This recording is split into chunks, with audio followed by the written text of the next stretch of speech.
Yeah, welcome into the Friday edition of Robby and Rexrode, 1025, 1063 The Game, brought to you by Chuck McDowell and Medical House Calls, Middle Tennessee's best medical care in the comfort and safety of your own home. For more information, go to medicalhousecalls.com. Medical House Calls, where the nearest clinic is your home. Robby Stanley, Joe Rexrode, Nick Keyser here with you on this Friday morning.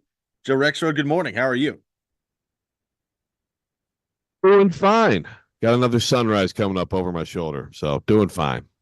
Very nice. Nick Keyser, how we doing? What's going on? Doing good. Got a good night's of rest after a very eventful day. And glad to be here this morning, gentlemen. And by the way, PK has left his recorder lying around here. So we have to give that back somehow. Do we know for sure that's his? Looks like it. Okay. We'll see if we can figure that out. We'll see if we could. Maybe we should listen to it. He probably has some recordings of him. Okay, I'm gonna practice again. Tom Pelissero, I'm so sorry, and I want you to be my friend. Yeah, you probably can't see the video cam either on his recorder, unfortunately. So, no, probably not. Unfortunately, we'll see what happens on that front. Get to the bottom of whether or not the missing recorder is in fact that of Paul Kuharski. That'd be good to figure out. I might have to text him about it later. If it has a huge cassette in it, I promise you it's his. Yes, he and John Glennon both have 1988 Fisher Price tape recorders. Yes, just battling each other to see who can be the most boomer of them all. We got a lot to get to on the program here today. The Preds streak comes to an end last night. They lose to the Arizona Coyotes. We'll get into that pretty heavy into the 7 o'clock hour. But Joe, just real quickly on that, a game last night where they got out to a very quick 2-0 lead. And then the defense was terrible. The goaltending was terrible. And that's a pretty bad combination. And I guess, and honestly, all honesty, Joe, we probably should have seen this coming, especially because it's Arizona. And for whatever reason, in Arizona, they can't do anything. And this has been like a 3 or 4 year problem at this point. Maybe longer than that now that I'm thinking about it. But we probably should have seen this coming, that in Arizona was where it was going to stop. Yeah, it makes sense. Oh, that's the thing. It's like so many things about recent teams, that this team is sort of, burying and, in a new era, and they're doing, and it's like, but still, doesn't matter who it is. Arizona, still a problem. Good news is you're not going to have to play Arizona in the playoffs. So luckily you get a break by going to Colorado on Saturday. We'll see how that goes. Yeah, right. When's the last time you said terrible defense, terrible goaltending? I mean, the Dallas game? Yeah, the Dallas game. Right? Yeah. So, yeah. I mean, look, no matter what is going on for a team, there's going to be a clunker in there. I'm not to, just dismiss it altogether, but yeah, it's just hard you can't do it every night. Yeah. I don't think anybody, if you're a Predators fan, should be like just monumentally concerned by what they saw last night. They got a big one coming up tomorrow against Colorado, and we'll see how that goes. The NCAA tournament last night as well, with some really good games. Especially, I really enjoyed Alabama, North Carolina. That was an awesome game. Alabama escapes 89-87. Illinois in the late night game, a 72-69 win against Iowa State. Clemson keeps their magical run going, 77-72.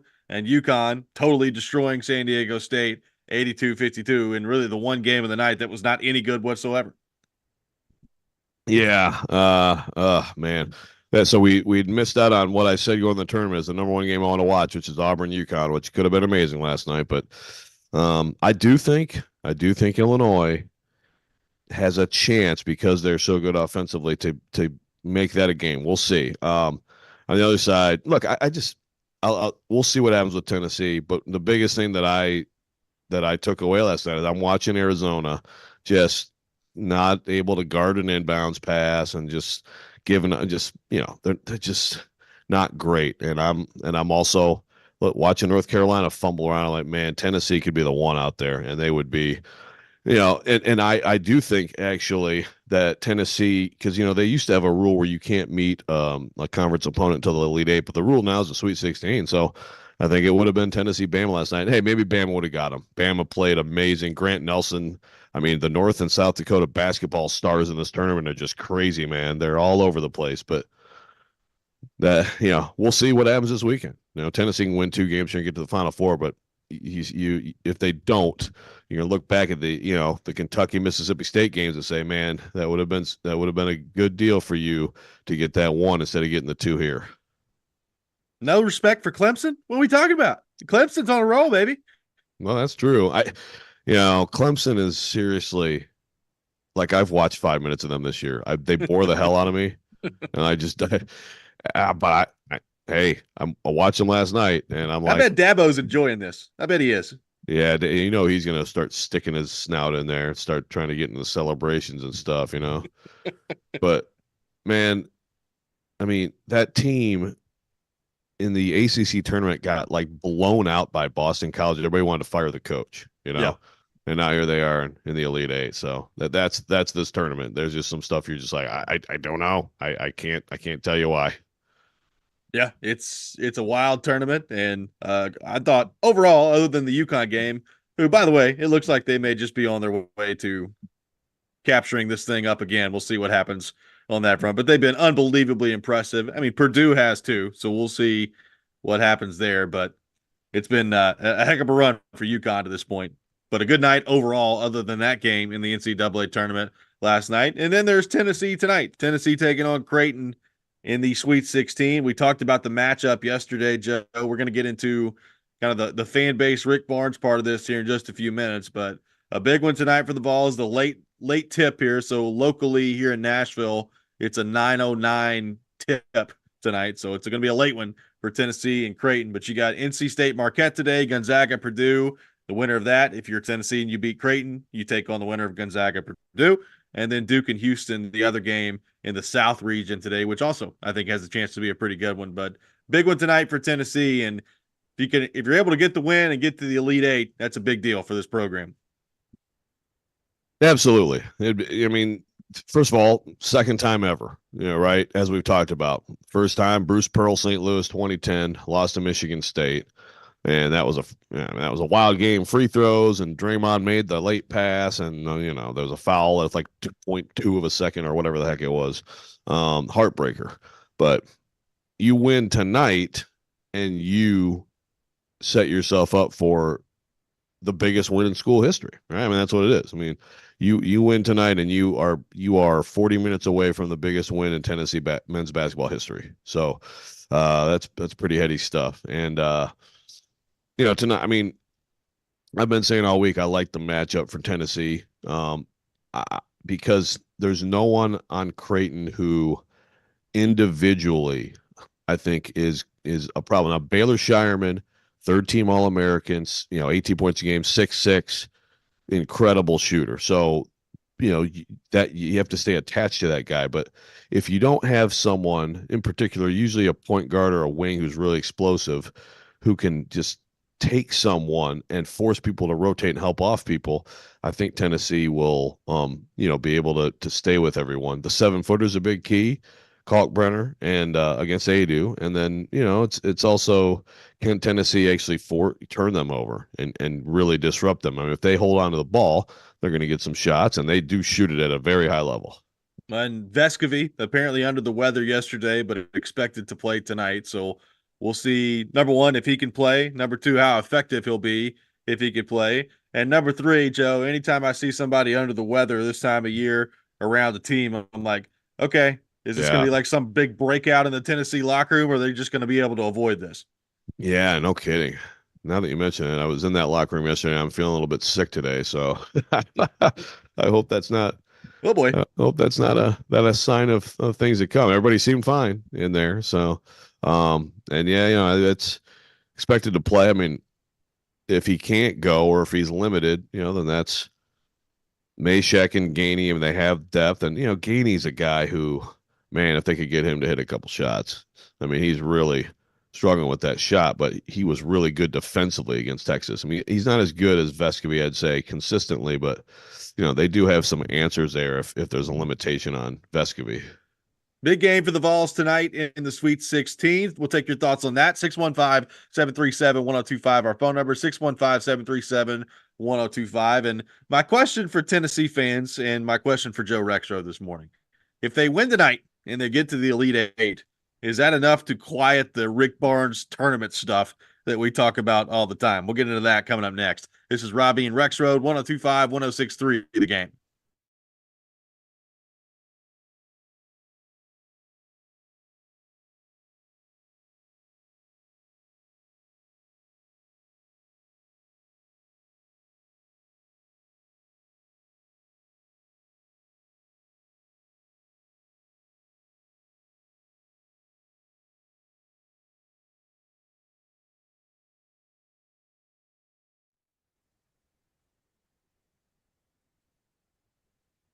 Hey, Robby Stanley here. We said it, a big night coming up tonight for Tennessee, and it's going to be fun to watch. You could say goodbye to busted brackets because FanDuel lets you bet on every single game of the tourney, whether you're betting on a big upset or a one seed. It's time to go dancing on America's #1 sports book. Right now, new customers get $200 in bonus bets if your first $5 bet wins. I like Tennessee tonight against Creighton. I think they're going to find a way to get it done and advance to the Elite Eight, but you could take it any way you want to take it. That's $200 to use on point spreads, money lines. You can even pick who's going to win it all. Just visit FanDuel.com/Rob. Once again, that's FanDuel.com/Rob and bet on college hoops until they cut down the nets. You must be 21 or older and present in Tennessee. First online real money wager only. $10 first deposit required. Bonus issued is non-withdrawable bonus bets that expire 7 days after receipt. See terms at sportsbook.fanduel.com. Got a gambling problem? Call the Tennessee Red Line at 1-800-889-9789.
Tune in to 94.9 The Fan today as Vanderbilt baseball takes on Missouri with pregame at 5:45. First pitch at 6 o'clock. Vanderbilt baseball brought to you by Smoky Mountain Tops, your countertop experts. Visit SmokyMountainTops.com. Robby Stanley, Joe Rexrode, Nick Keys are here with you on this Friday morning. Vols in action tonight, taking on Creighton in the Sweet 16.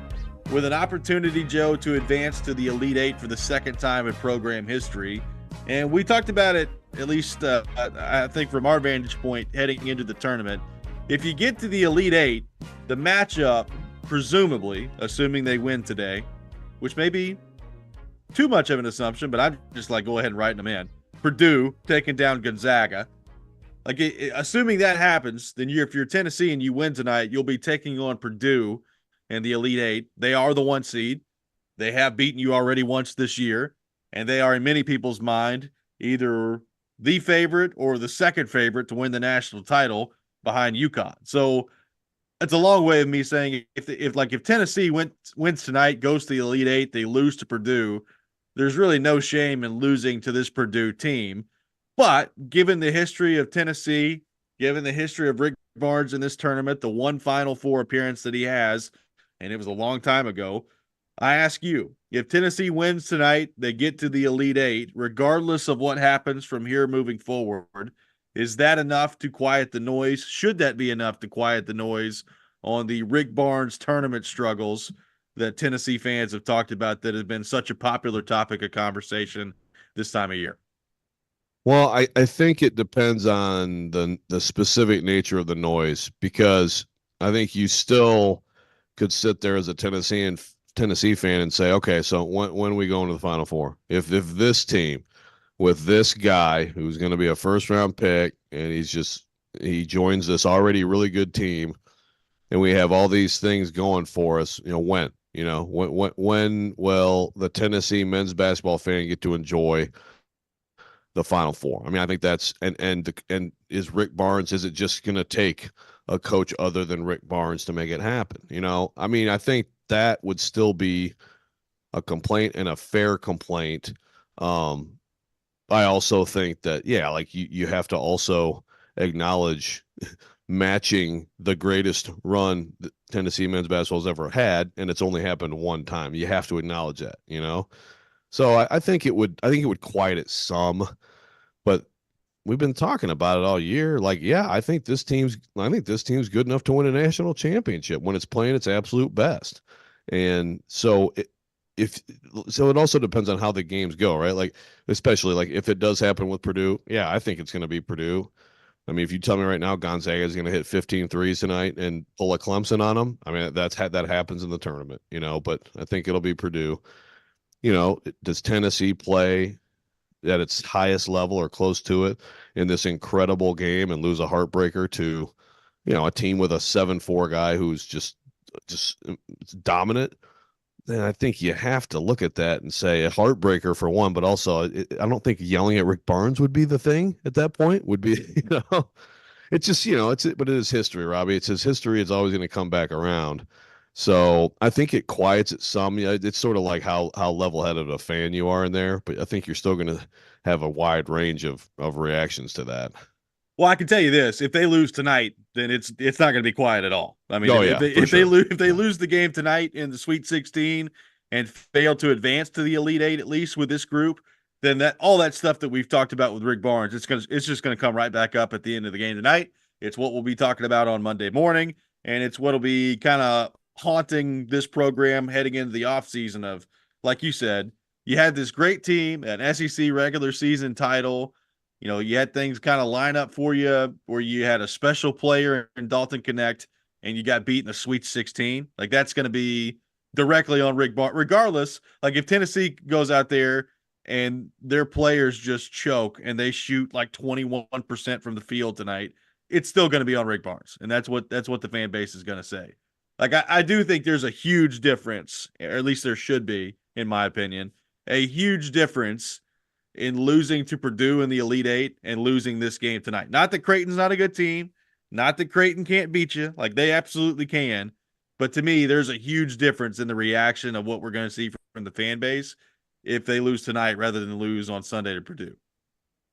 Yeah, for sure. And I think that's totally fair. I think it is. I mean, it is. It's like when it comes down to it, I mean, Rick Barnes, let's see. I mean, he lost to an 11. Now that 11 did go to the Final Four, lost to a 12. This is just at Tennessee. Lost to a 12. Like the one really good seed he lost to was this exact round in 2019 when Purdue was the 3. So it was a 2-3 game just like this. Purdue was a 3, beat Tennessee, that crazy game. But other than that, he's lost to, like pretty low seeds in all these tournaments. It's like at one point, and it's all and always to a lower seed than Tennessee, you Yeah. know.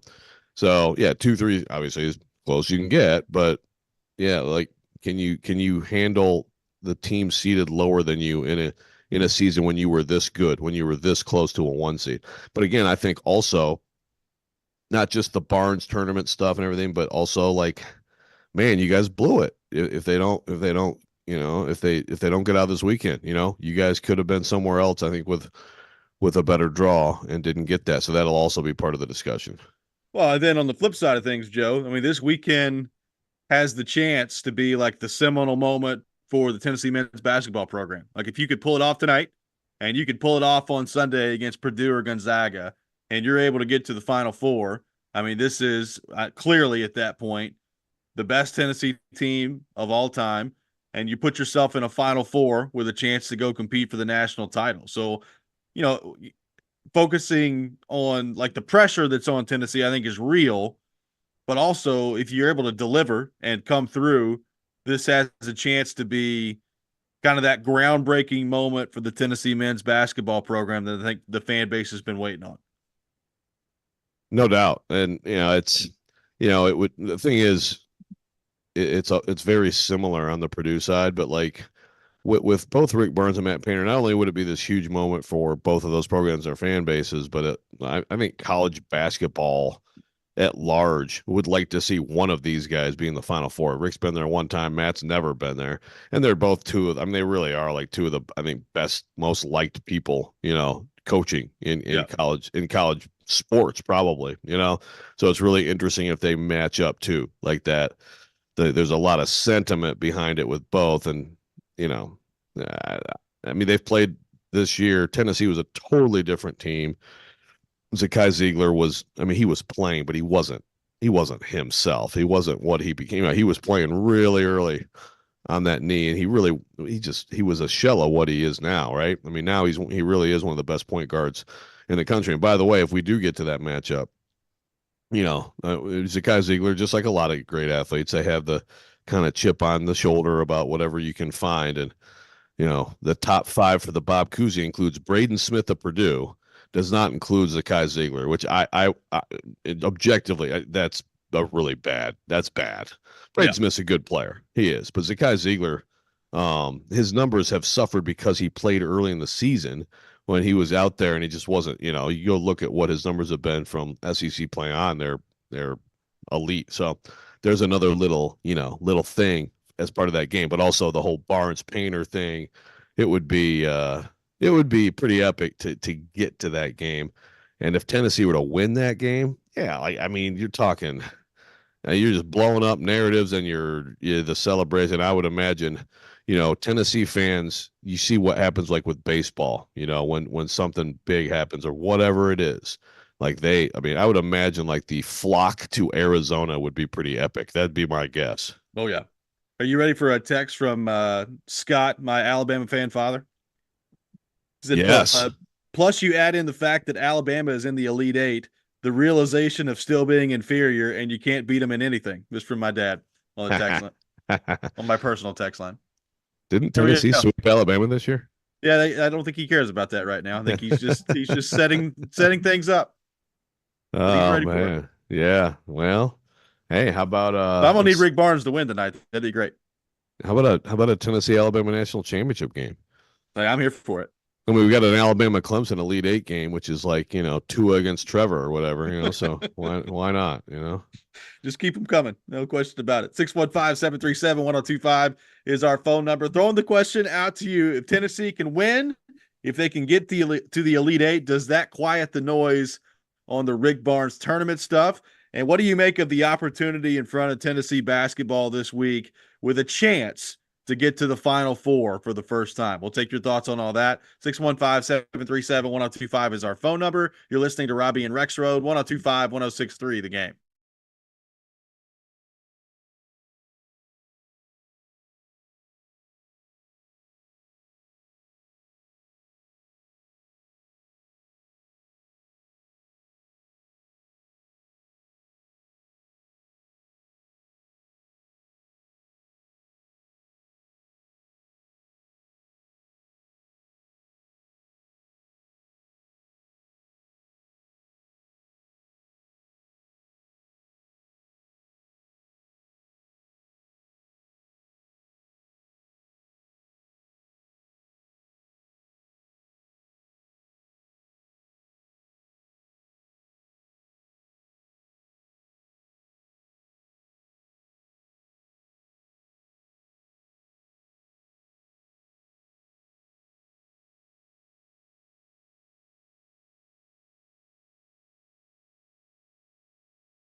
Score big this spring with Lee Company and the Nashville Predators in the 10K Power Play giveaway. Enter for a chance to win a Kohler home generator or $10,000 towards Lee Company Home Services.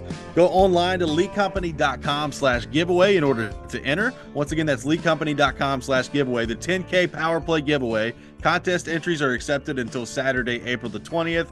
Lee Company, all you need. Robby Stanley, Joe Rexrode, Nick Keys are here with you on this Friday morning, live from our Spring Hill Heating and Cooling Game Nashville studios, keeping your home feeling comfortable all year round. Tennessee in the Sweet 16 tonight, taking on Creighton. We're taking your thoughts on the Vols. If Rick Barnes wins this game and the Vols win, is that enough to quiet the noise from Tennessee fans on his tournament stuff? Now, Joe, real quickly, there's something I need you to do when you're out here in Detroit tonight with your fellow basketball bennies, as Jared Stillman would say. You know, CBS Sports did this really nice story, this like documentary piece on Zakai Ziegler. And, if for those who forgot, his home in New Jersey burned to the ground a couple years ago. Tennessee fans rallied, raised money on the GoFundMe, and now his mother and family's living here in Tennessee and specifically in Knoxville. It's a really cool story, great stuff that they did. The narrator the whole time can't say the word Vols. It's always Vols. The first round Really? game this year, the color analyst was saying Vols. And I'm like, why is Vols such a hard word to say? Is this a Northeastern thing? Why can't people say Vols? I need you to educate people this weekend, Joe. It's Vols. It's not Vols. There's no E in there.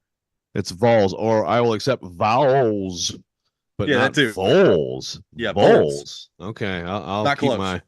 I will spread the word on that. Huh, interesting. Yeah, it's funny because, first of all, I wrote about 3,000 words on Zakai, by the way. Check it out, theathletic.com. Boom. And I talked to TJ Ford, who, of course, is the one Rick Barnes point guard who has gotten Rick Barnes to the Final Four. But we were talking. Thank you.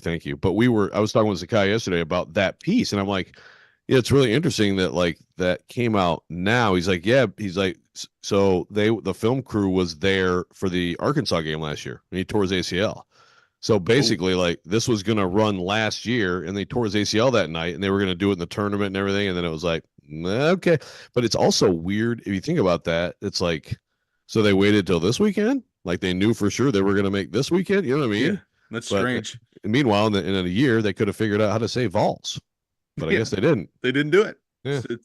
That journey continues. We'll see what happens on that front. Brian, going back to our question on Rick Barnes, says it's doubtful that quiets the noise. Vols fans expect world domination. Any failure is worthy of being guillotined. This is from Brian on the text line. Jeez. Wow. Hey, man.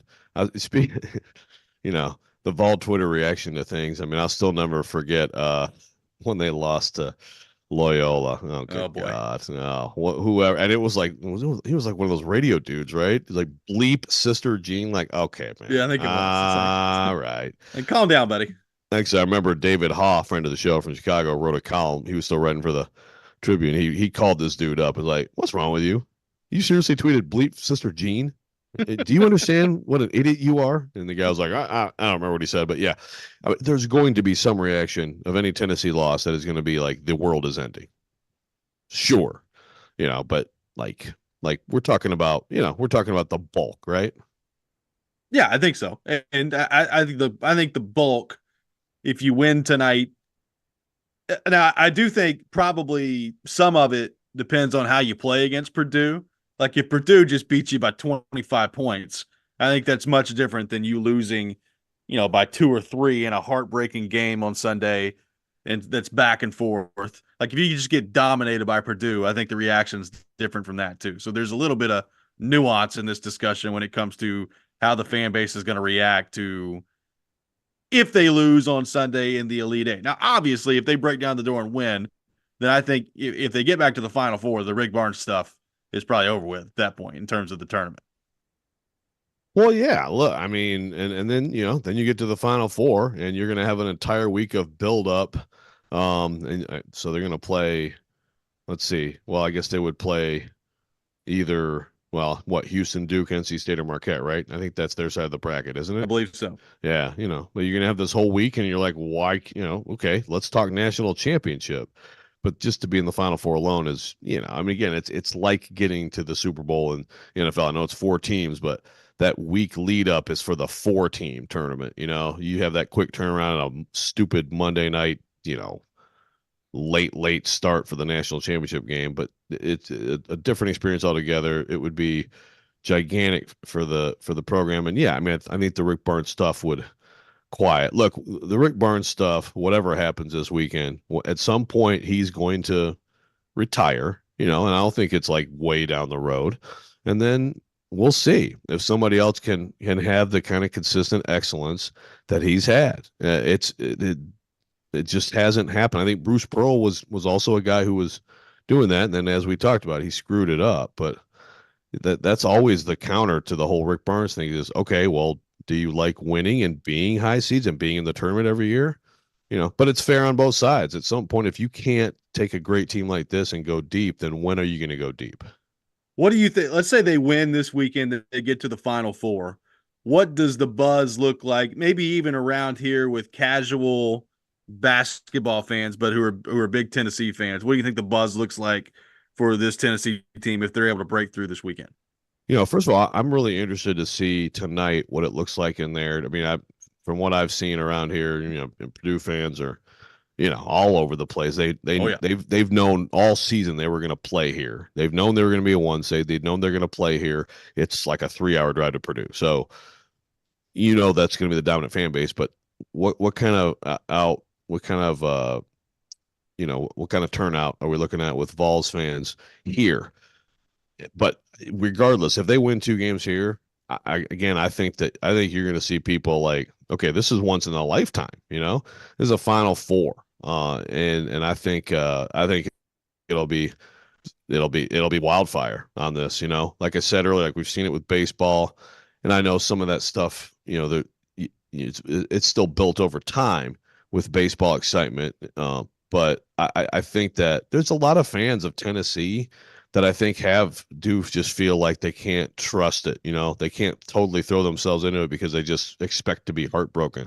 So if you get out of this weekend, everybody's all in. Everybody's all in. And like you said, I mean, it is kind of similar to the baseball run a few years ago where it's just like, wow, there are a lot of Tennessee people that all of a sudden care about baseball. It's different with basketball because, I mean, look, the basketball program has been kind of building to this. And the fan base has responded really well the whole time. I mean, Thompson Bowling has been one of the best places to play in America throughout this whole stretch. So it's not quite the same as like what Vitello did when they broke through and started winning games all the time. But I just think that, Tennessee fans, we've talked about this before, and we talked about this heavily during like Hendon Hooker's run and Tennessee competing for the college football playoff this year. The fan base is starving for a winner, right? And starving for a championship. And if you get to the Final Four, I'm with you. Like, I think the Vol fan response in Arizona will be great, but I think the interest level goes up dramatically if you can break down the door and Tennessee fans feel like they can trust you, right? And that's a dangerous place to be sometimes for a fan, but yeah, I still think there's a little bit of hesitancy. Number one, because of the tournament history, and number two, Joe, because in 2 of the last 3 games, they've shot terribly. And I think there is some of the fan base looking around and saying, all right, like tonight against Creighton, can they actually put the ball through the basket, which they've really struggled to do the last 2 out of the last 3 games.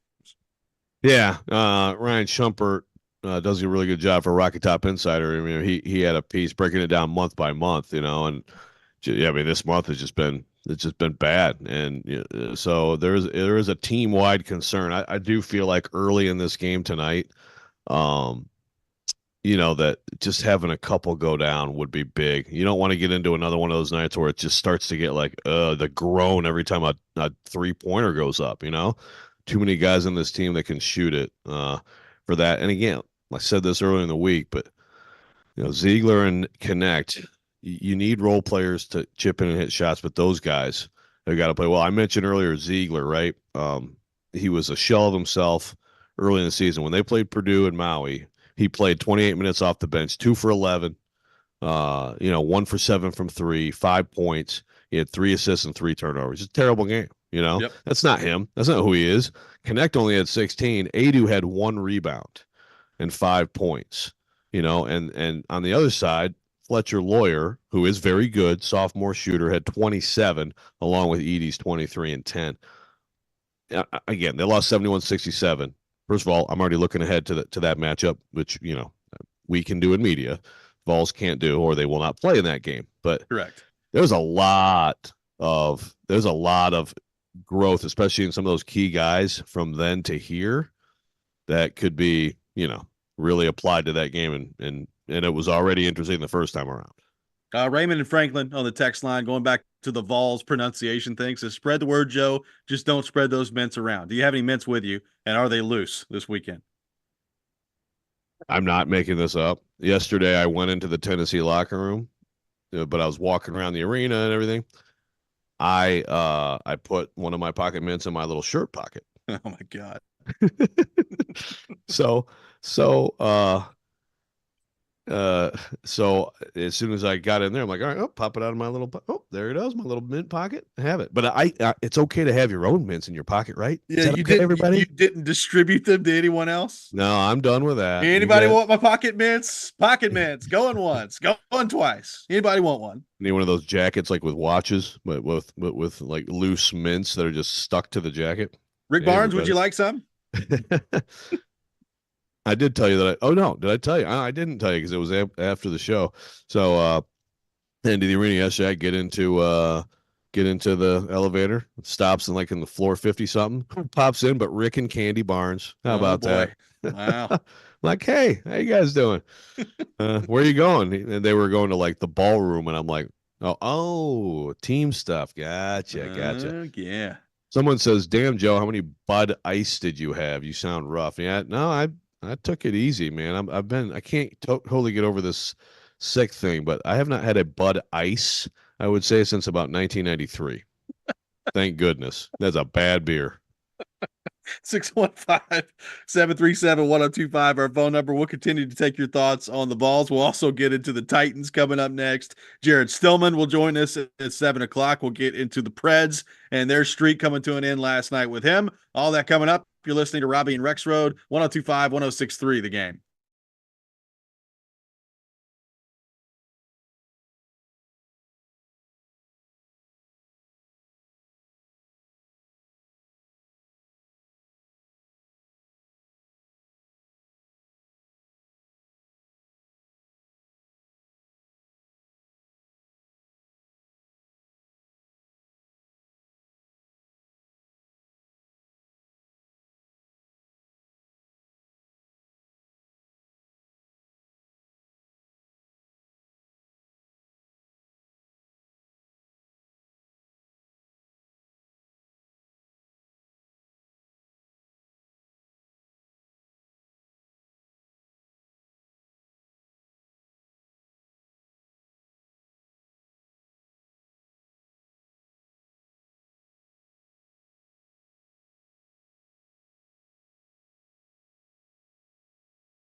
Grand Slams, no hitters, double plays are back, folks. Baseball opened yesterday. Glorious that it was. No better place to get in on the MLB action than FanDuel, America's #1 sportsbook. George here to let you know that new customers can start the MLB season with $200 in bonus bets if the first $5 bet wins. That's $200 you can use. You can bet on the money lines. You can bet on totals, props. You got strikeouts and homers, whatever you want to do. Or you can combine those bets in a same game parlay for a chance at an even bigger payout. All on an app that's safe, secure, super easy to use. If you're going for betting on a champ, I'm raising my hand and saying Atlanta Braves. Just visit FanDuel.com/Joe102 to join today. Make every moment more with FanDuel, official sports betting partner of Major League Baseball, and you must be 21 or older and present in Tennessee. First online room under wager only $10 first deposit required. Bonus issued is now withdrawable bonus bets that expire 7 days after receipt. See terms at sportsbet.fanduel.com. Gambling problem? Call the Tennessee Red Line 800-889-9789.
Welcome back in, Robby and Rexrode, 102.5, 106.3 The Game. Robbie Stanley, Joe Rexrode, Nick Keyser here with you on this Friday morning. Got some tickets to give away to see Fall Out Boy coming up at Bridgestone Arena on Sunday. Be caller number 3, 615-737-1025, our phone number, 615-737-1025. Caller 3 will win a pair of tickets to see Fall Out Boy at Bridgestone Arena this Sunday, March 31st, 615-737-1025. Taking your thoughts on our phone and text lines driven by WilsonCountyHyundai.com. Tennessee in action tonight. We'll have Jared Stillman coming up at 7 o'clock, get his thoughts on the Vols, get his thoughts on the Predators winning streak coming to an end last night. Joe, we had Charles Robinson on yesterday, and it's funny, I continue to look around kind of the NFL draft talk right now, and J.J. McCarthy, there's a lot of noise about J.J. McCarthy of maybe him going to the Patriots. Could that be picking up steam? It feels like there's always one quarterback in the draft that just gets the noise around him heading into it about whether or not they're going to move up, how far they're going to move up. You know, Charles brought up Will Levis yesterday, and there was a time last year in the process of the draft where it kind of felt like Will Levis was going number 4 overall to Indianapolis, and of course we know what happened. He didn't even go in the first round. So trying to sift through the smoke screen of what's real and what's not real this time of year is difficult. But also, like, if you're a Titans fan, I think you're hoping that this J.J. McCarthy stuff is about as real as it gets, because if you could somehow get 4 quarterbacks in the mix before your pick at number 7, that can't do anything but help you. Yeah, exactly. So, yeah, maybe Harbaugh's really out there just, creating a bunch of burners and putting on a fake mustache and calling up reporters and stuff, telling them how amazing he is. But no, I think there's real momentum for him. I think there's certainly some real momentum. And one thing that's also real is, teams deciding, gosh, we got to have a quarterback. Let's go ahead. Let's try it with this guy, But Levis is a good example. I mean, you mentioned number 4. I think it was 2 or 3 days before the draft. All of a sudden it was like, Levis is going to go number 1, but it was like a Reddit post, right? Yes. Wasn't that right? It was just a Reddit post, and it actually affected like the line, the line on the sports books. Like Levis shot up because people were betting on Levis to go number 1 overall. Yeah, that's absolutely insane. So, but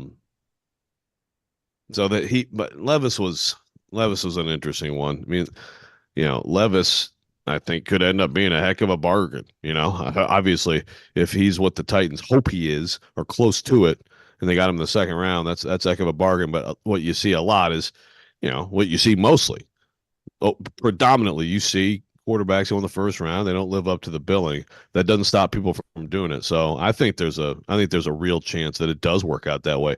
That 4 quarterbacks push everybody else down. Before the Titans, and then the whole Harbaugh thing is really interesting. Harbaugh's, I think, central to the Titans, situation, and maybe it's good that he's out there talking up the offensive line. Maybe he's like, I'm taking Marv. That might be. Yeah, the old smoke screen from Khaki Man.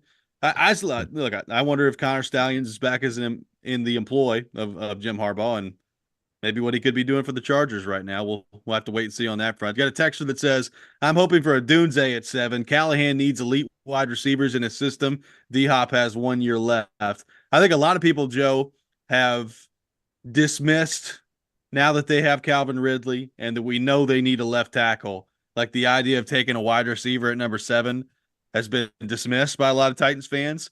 But I do wonder, especially if Alt's off the board and he's their highest pick or their highest graded guy, would you consider going wide receiver after that? I mean, I guess you have to leave open the possibility, Joe, that maybe in a Dunze or a Neighbors, if they're there, their highest rated guy anyway, and that's the way they go regardless of what they've got available to them. Like, are we too quick to maybe discount the possibility of one of these elite receivers we've talked about being picked at number 7, just because we all know that at some point they have to get a left tackle?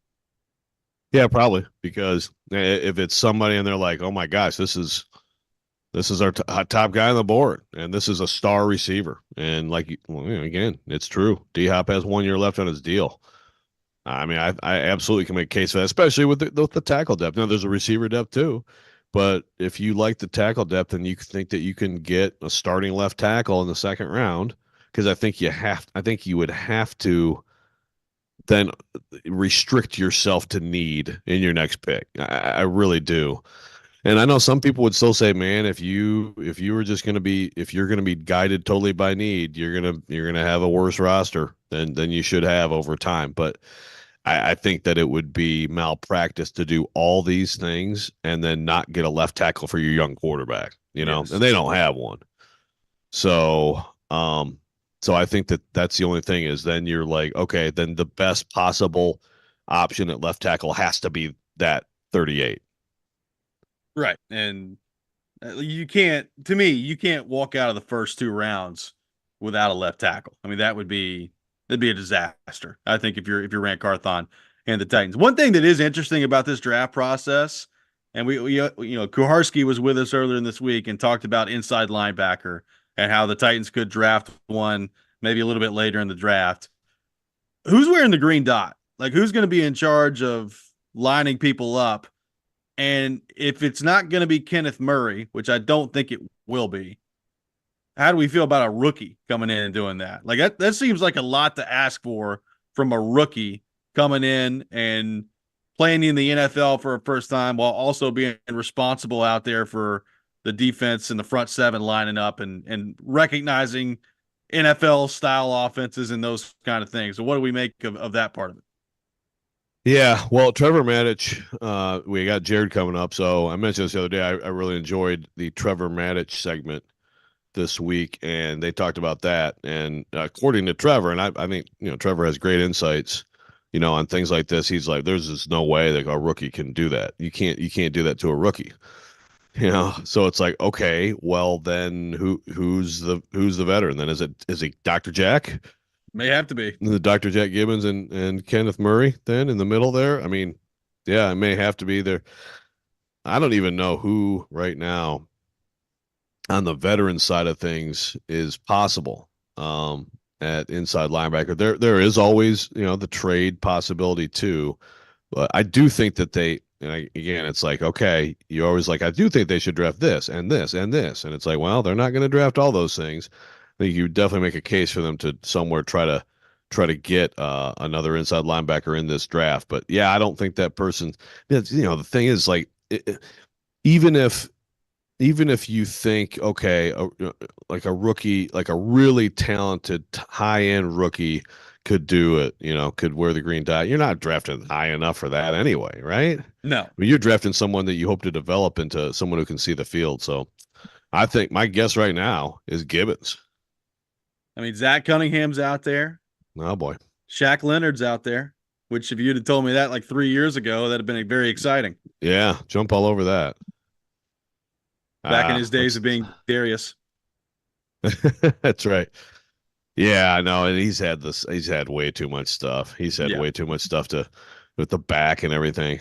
Someone says, I'm Dr. Green, we have to step up. I'm okay with inside linebacker being below average. Yeah. I mean, but the thing is, well, Otis Reese is a guy to keep in mind, at least as some kind of role. Maybe Murray does work out great, and he's certainly. That's another thing Matt said. He's like, I think Murray as a pass rusher is something Yeah. to really keep in mind. But I mean, man, that's if you're going with talk about like kind of two gambles in very different ways with if it's Gibbons and Murray, man, that could work out quite poorly. Absolutely. Coming up next, we'll be joined by Jared Stillman. We'll get his thoughts on the Vols game tonight against Creighton, his thoughts on the Predators' winning streak, or point streak, excuse me, coming to an end yesterday against Arizona. All that coming up. This is Robby and Rexrode, 102.5, 106.3, The Game.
Hour 2, Robby and Rexrode, 102.5, 106.3 The Game. Robby Stanley, Joe Rexrode, Nick Keyser here with you on this Friday morning. And as we do every Friday morning at 7 o'clock, we welcome in our friend Jared Stillman to the program.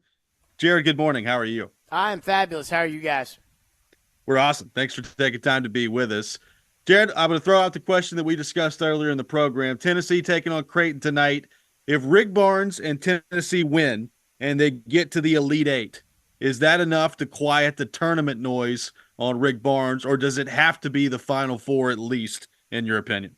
Well, I don't think it necessarily, unless they win the national title, I don't think it necessarily quiets the noise, only because, it's not like Rick Barnes has had so many failures that it's not like one nice little run will outweigh it. That being said, I think that for some reason, I've actually been thinking a lot about this. It's like if they lose in the Sweet 16 to a good Creighton team that's well coached, I assume they're good. They made the tournament, and apparently good teams in the Big East don't make the tournament necessarily. But if they lose to Creighton, it'll be this massive disappointment. And if they win and lose to Purdue, it'll be like, well, they got there. And I guess I understand that because Purdue would be favored in an Elite Eight matchup, but I still feel like this is the special team. And the question is going to be, when are you going to get to the Final Four? And so I feel like big picture will excuse it if they get to the Elite Eight and lose to Purdue, but that doesn't, I guess, stop the narrative that Rick Barnes can't get to the Final Four. They need to get to the Final Four. And it's going to be hard. It's going to be hard to win tonight, and I'm sure it's going to be hard to beat Purdue, but they need to get to the Final Four. Okay, so but let's say they win tonight, look good, great win. Now they're set up for, now they have reached the point where this program has been one time, 14 years ago under Bruce Pearl, never been past it. And they play an amazing game, they lose a heartbreaker, Purdue, Purdue's a great team. You don't think that quiets it to some extent? I mean, I'm sure people are not going to be mad if they get to the Elite Eight and they lose. But I think, again, the question will be, can you ever get to the Final Four with Rick Barnes? And if you can't get to the Final Four with this team, then what team can you get to the Final Four with? I think it's a fair point. So, Jared, it started off nicely for the Predators last night. It was 2-0 very quickly. Woo. I thought they were going to run them out of the building. I saw your tweet about how the Predators were on fire, which – Predators fans love an opportunity to jump on you. My goodness, they did that again last night. Well, they haven't had 6 weeks to do that, so I mean, it's been, they've been building it up. They lose 8-4 last night. I thought the defense was bad. I thought the goaltending was bad last night. And look, they were going to lose again at some point here. So they've done it. The 18-game point streak is over with. What did you make of last night? And what I guess now intrigues you the most about this team now that they are dealing with the loss for the first time in a month and a half? So I didn't want them to lose last night because I do think that, catching Winnipeg, I think they're probably still going to catch Winnipeg, but I think that's probably a big deal, and a win plus a Winnipeg loss would have really put Winnipeg in some trouble. But I also didn't want them to lose last night because I was saving a topic for today, in which my topic was going to be, Ian and I were talking about this during a break yesterday, and I've kind of said this for maybe probably since Saturday. I felt like this team needed to get their rear end spanked once before the playoffs. Like, I really, really felt like they needed to be embarrassed. And I was kind of hoping it would be closer towards the playoffs. I was even actually kind of hoping that it would be that they would win last night and then get embarrassed on Saturday, because it does look like Colorado is a very possible first-round opponent. And one good thing that I feel if they end up playing Dallas in the first round is that there's no way they can be arrogant going into that series, having lost, 9-2 to Dallas the last time they played them. And so I was kind of hoping, like, hey, at some point down this stretch, it's great to not lose. It's been so much fun. This team has played great. But at some point, kind of like what I said about the Vols before they got smoked by Mississippi State, some point they needed a game where they have to be reminded that their farts do, in fact, smell. And that was last night, maybe, hopefully. There's still a little bit too much time before the playoffs. Again, I was hoping more around, like, April 13th, April 8th, something like that, that would be the time that the Predators would get their rear ends kicked. But they needed this. I mean, I really think that they needed a game where they got their butts beat. I just remember I've seen too many times, specifically in the NFL, but I think this happens in all sports, where a team is so good for so long that all of a sudden they're just not used to losing. And it's like the idea of losing is just removed from their head. And then they find themselves in a situation where they didn't think they could lose, and now they're down. And I felt like the Predators needed that desperation that they walked into this winning streak with. I felt like they needed to know that they have to play like that in order to win in the playoffs. And I think what happened last night, Robbie, quite frankly, is I think they got up 2-0. I think that they, had the entire Vegas game behind them. Wow, we can do anything. We can come back on anybody. And then they got up 2-0, and they were like, well, this team sucks. And I think that went in the toilet for them. And I think that they need that to know, hey, like, you cannot not bring it. When you play in the playoffs, you can't think that you're that good. And so as embarrassing as it was last night, I actually think it might have been a good thing. So now are you moving on from a sweep in the Stanley Cup final to like they're only going to win in like 5 or 6 games? Have you downgraded your expectations? No, I mean, the statistics that Adam Vingan pulled are the statistics that Adam Vingan pulled. The odds with which I'm going with are, again, that the Predators are more likely to make it to the Cup final. You're infinitely more likely to make it to the Cup final if, over the last 15 years, you've had a point streak of 17 games or more. You are infinitely more likely to make it to the conference final and the Cup final than you are to lose in the first round. And I'm still on that. I mean, what I like about them having gotten their butts beat last night, and Colorado, I believe, has lost 2 in a row now, is, this is going to be, I think that this is going to be kind of a playoff game tomorrow night. And it'll give us an idea of where the Predators match up with this new look Colorado team, because they came in here right before the trade deadline, got beat, and Colorado made massive moves. And Barry Trotz said to me after the deadline, he said that Colorado game was a game for him with which he said, okay, I've got a contender. He thinks it was a game for them where they said, okay, if we want to win the Cup, we're going to have to change things around. And they did. And until the last 2, Colorado has been on fire. So I really do feel, and look, they lost to the Rangers last night. It was a really good team. But I really do feel, then they also lost to Montreal, who's not a very good team. But yeah, I do feel like, Saturday, this will be a big, this could be very much a playoff preview, especially if you win, because Winnipeg's reeling right now. And it looks like if you win, that would put Colorado, they're starting to lose a little bit, and then maybe Dallas ends up taking that first spot. So do you agree that Colorado is the least desirable first-round opponent for the Predators, or would that be somebody else in your mind? So my priority with all of this is to stay out of the Pacific, because I do feel like, one, I don't think they can beat Edmonton in a second round. So let's just, let somebody else do your dirty work and then get to the Western Conference final. And if you have to deal with Edmonton, you have to deal with Edmonton. I think Edmonton is the worst matchup, period. And I know you can't play them in the first round, but I still wouldn't want to see them in the second round. I also think that, like, that 2016 playoff, the Anaheim back and forth in San Jose, that really made a mark with me as compared to 17 when there were those quick flights to St. Louis and Chicago. And Dallas and Colorado are not really that taxing of a journey. So I am thinking that the most important thing is to stay within the Central Division to avoid Edmonton.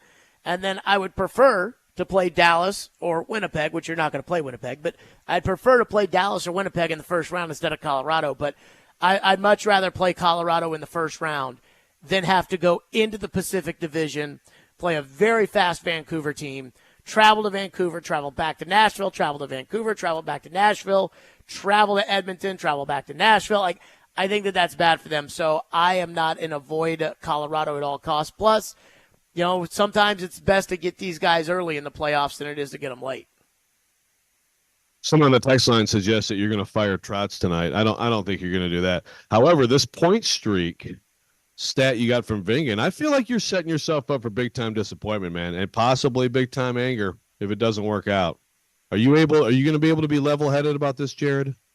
Well, I think that the point streak all started when, I went with the team to St. Louis. So I'm thinking that if the team wants to get back to their winning ways, they're going to need to go ahead and send me up a private jet, fly me out to Colorado, and take me to the game tomorrow, and then I'll fly back with the team afterwards. And again, we're doing this for the sake of the team, not for me.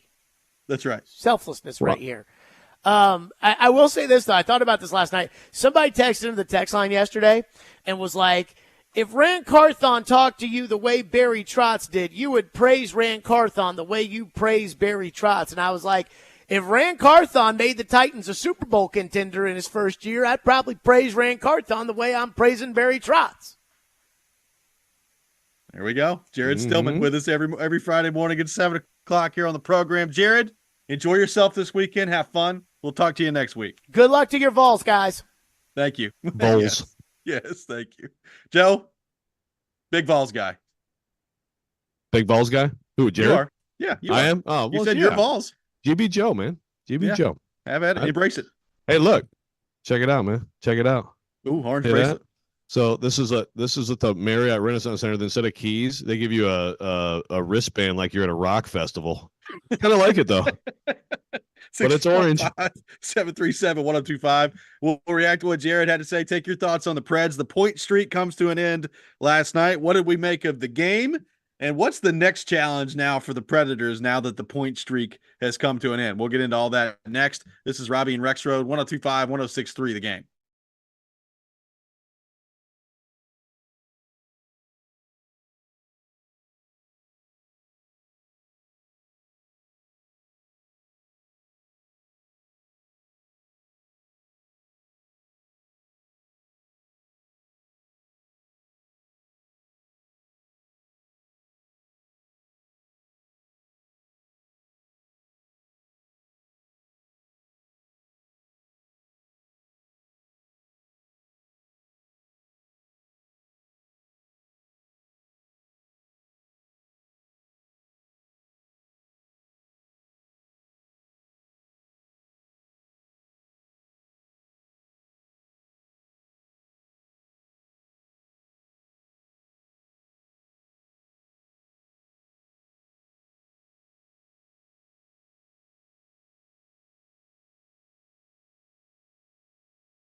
Now back comes Schmaltz, breaking, and then he scores. Schmaltz cuts in through the right circle, and the Coyotes, who had trailed 2-0, now lead 6-3. Harry uses his skates to keep it in. Down the side, broken up, and now Doan with the feed, going for the empty net and sliding it in. Matias Michelli. Empty net goal for the Coyotes. The Predator streak is over after going 16-0-2. Defeated tonight by the Arizona Coyotes. And 8-4 is the final. Preds lose last night. The point streak comes to an end. They fall 8-4 at the hands of the Arizona Coyotes. So the 18-game franchise record point streak is no more. And now the question is, Joe, where do the Preds go from here? So look, first off, it was a bad game last night for the Predators. Defensively, they were not good. UC Saros let in 2 right away that he just most of the time is going to stop.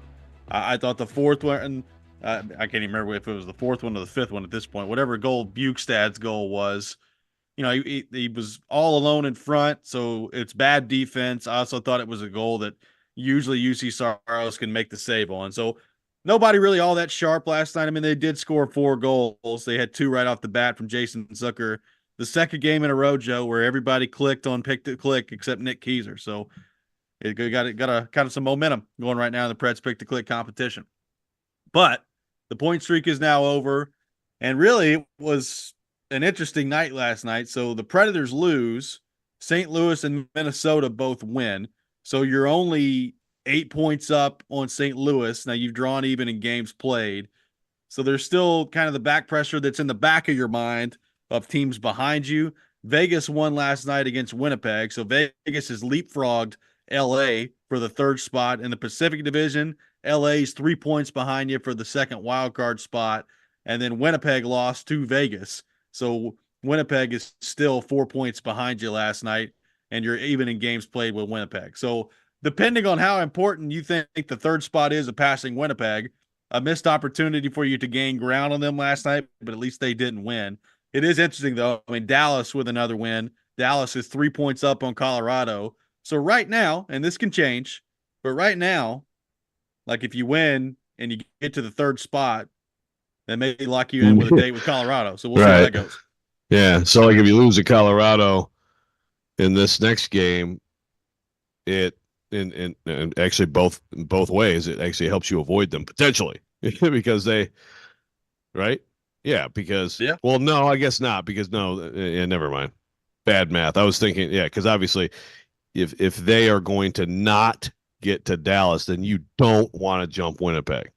I mean, obviously all you can do if you're them, if you're the Preds, is just try to win. But I think the big thing is, keep in mind there are teams behind you.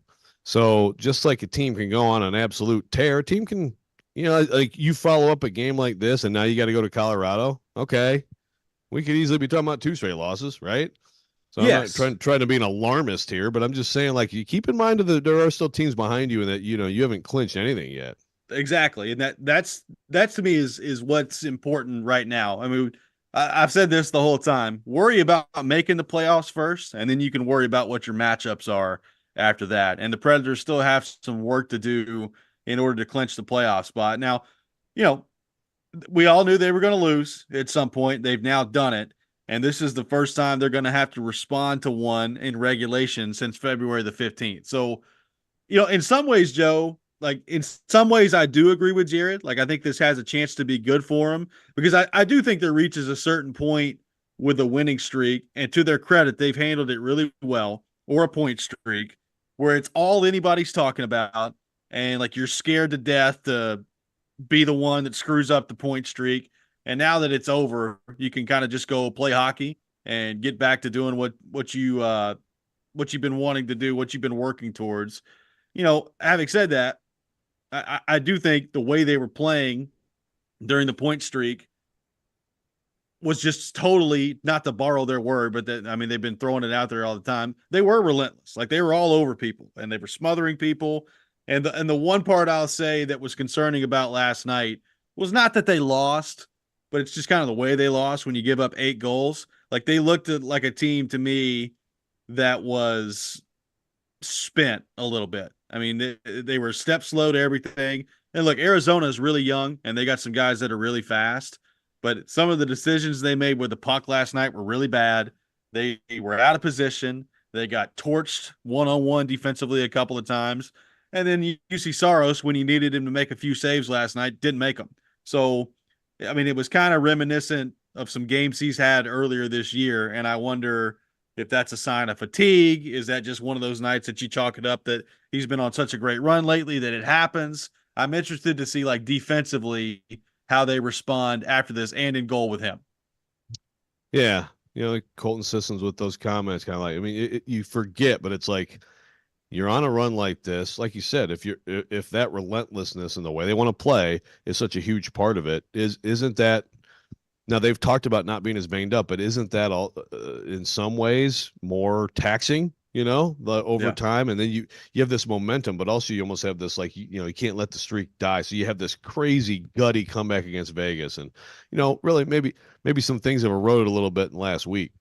So, I mean, the big key there that you said is Saros himself, and obviously you don't want to, if you're the Preds, be all of a sudden back to like, okay, let's just leave it all to UC and, he'll save us. Right. But you certainly don't want him to be. And I think Burnett's done it. I mean, he's even had here and there a little surprise Lankinen, to throw in there, and he's done well. So I think they've been mindful of that, but obviously they need the best version of him and hope that this is just one of those just flush it games. Well, look, if recent history is any indication, I wouldn't be shocked to see Lankinen play Saturday because they've thrown him to the Wolves like 10 times this year. Like, here's Edmonton, here's Dallas on the road, here's Florida on the road. Why not Colorado? Just add it to the list. I mean, I expect Saros to play, but I mean, they have played Kevin Lankinen on the road against some really good teams this year. And he's had some really good games in some of those. So I wouldn't hate that decision if they did it and just give Saros just a little, okay, get into April, get a little bit refreshed, and then bring it back. Tune in to 102.5, 106.3 The Game this weekend for NCAA tournament coverage brought to you by Toyota. Ready, set, go. Get your Toyota today at Toyota.com. The Preds point streak comes to an end last night. We'll take your thoughts on that. 615-737-1025. Where do the Preds go from here, and what's the playoff picture looking like? What is your most desired first-round opponent that's realistic for the Nashville Predators? We'll take your thoughts on all that. Robby and Rexrode, 102.5, 106.3 The Game.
Welcome back in, Robby and Rexrode, 102.5, 106.3 The Game, brought to you by Chuck McDowell and Medical House Calls, Middle Tennessee's best medical care in the comfort and safety of your own home. For more information, go to medicalhousecalls.com. Medical House Calls, where the nearest clinic is your home. The point streak comes to an end for the Preds last night.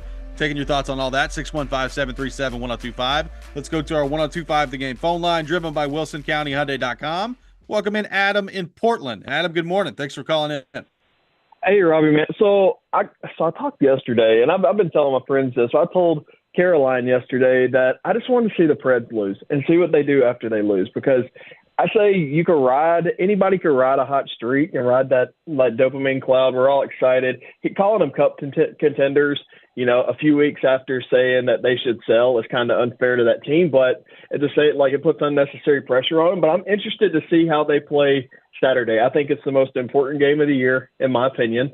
I think you'll know more about your team than you know from the 18-game win streak by how they respond on Saturday, because they haven't had to face adversity like this. They haven't had to lose. So I want to see what, it's not to say they're trash if they come out and lose to Colorado. They're a good team, but I would like to see them not come out super flat. So if they could come out and actually put up a good fight against Colorado, I'll be satisfied. Yep, thanks for the call, Adam. I mean, I do think, Joe, when you're late in the season and you start to go up against teams, particularly on the road, that you could see in the first round, I do think those games carry a little bit more meaning to them. And beyond just the obvious of the standings points, like the Predators are still in a place where they need points. Like they need as many points as they can get to make the playoffs, get into a playoff spot. But I am interested to see how they respond on Saturday. And really, I think more than anything, what's the energy level look like? Because I do think this has been kind of a taxing run for them. We've talked about that. You got to find a way to dig through it. I mean, they've barely been practicing for 2 weeks. They landed the other day in practice in Arizona. And, I have no idea whether or not that was a full practice because I wasn't there. But they've had very few full practices over the course of the last couple of weeks. And you could tell Andrew Burnett is trying to manage it the best way he can, but it's been a taxing schedule, and this winning streak and point streak that they put together, they've been playing about as hard as you can play, and that catches up to you after a while. So now that the point streak is done, and you're going up against a team that is an elite team in the league that you could see in the first round on Saturday, what does your energy level look like, and can you rise to the occasion and compete with Colorado on Saturday, which, by the way, you're 2-0 against them this year, the first time you're seeing them on the road. Joe's first mute of the day.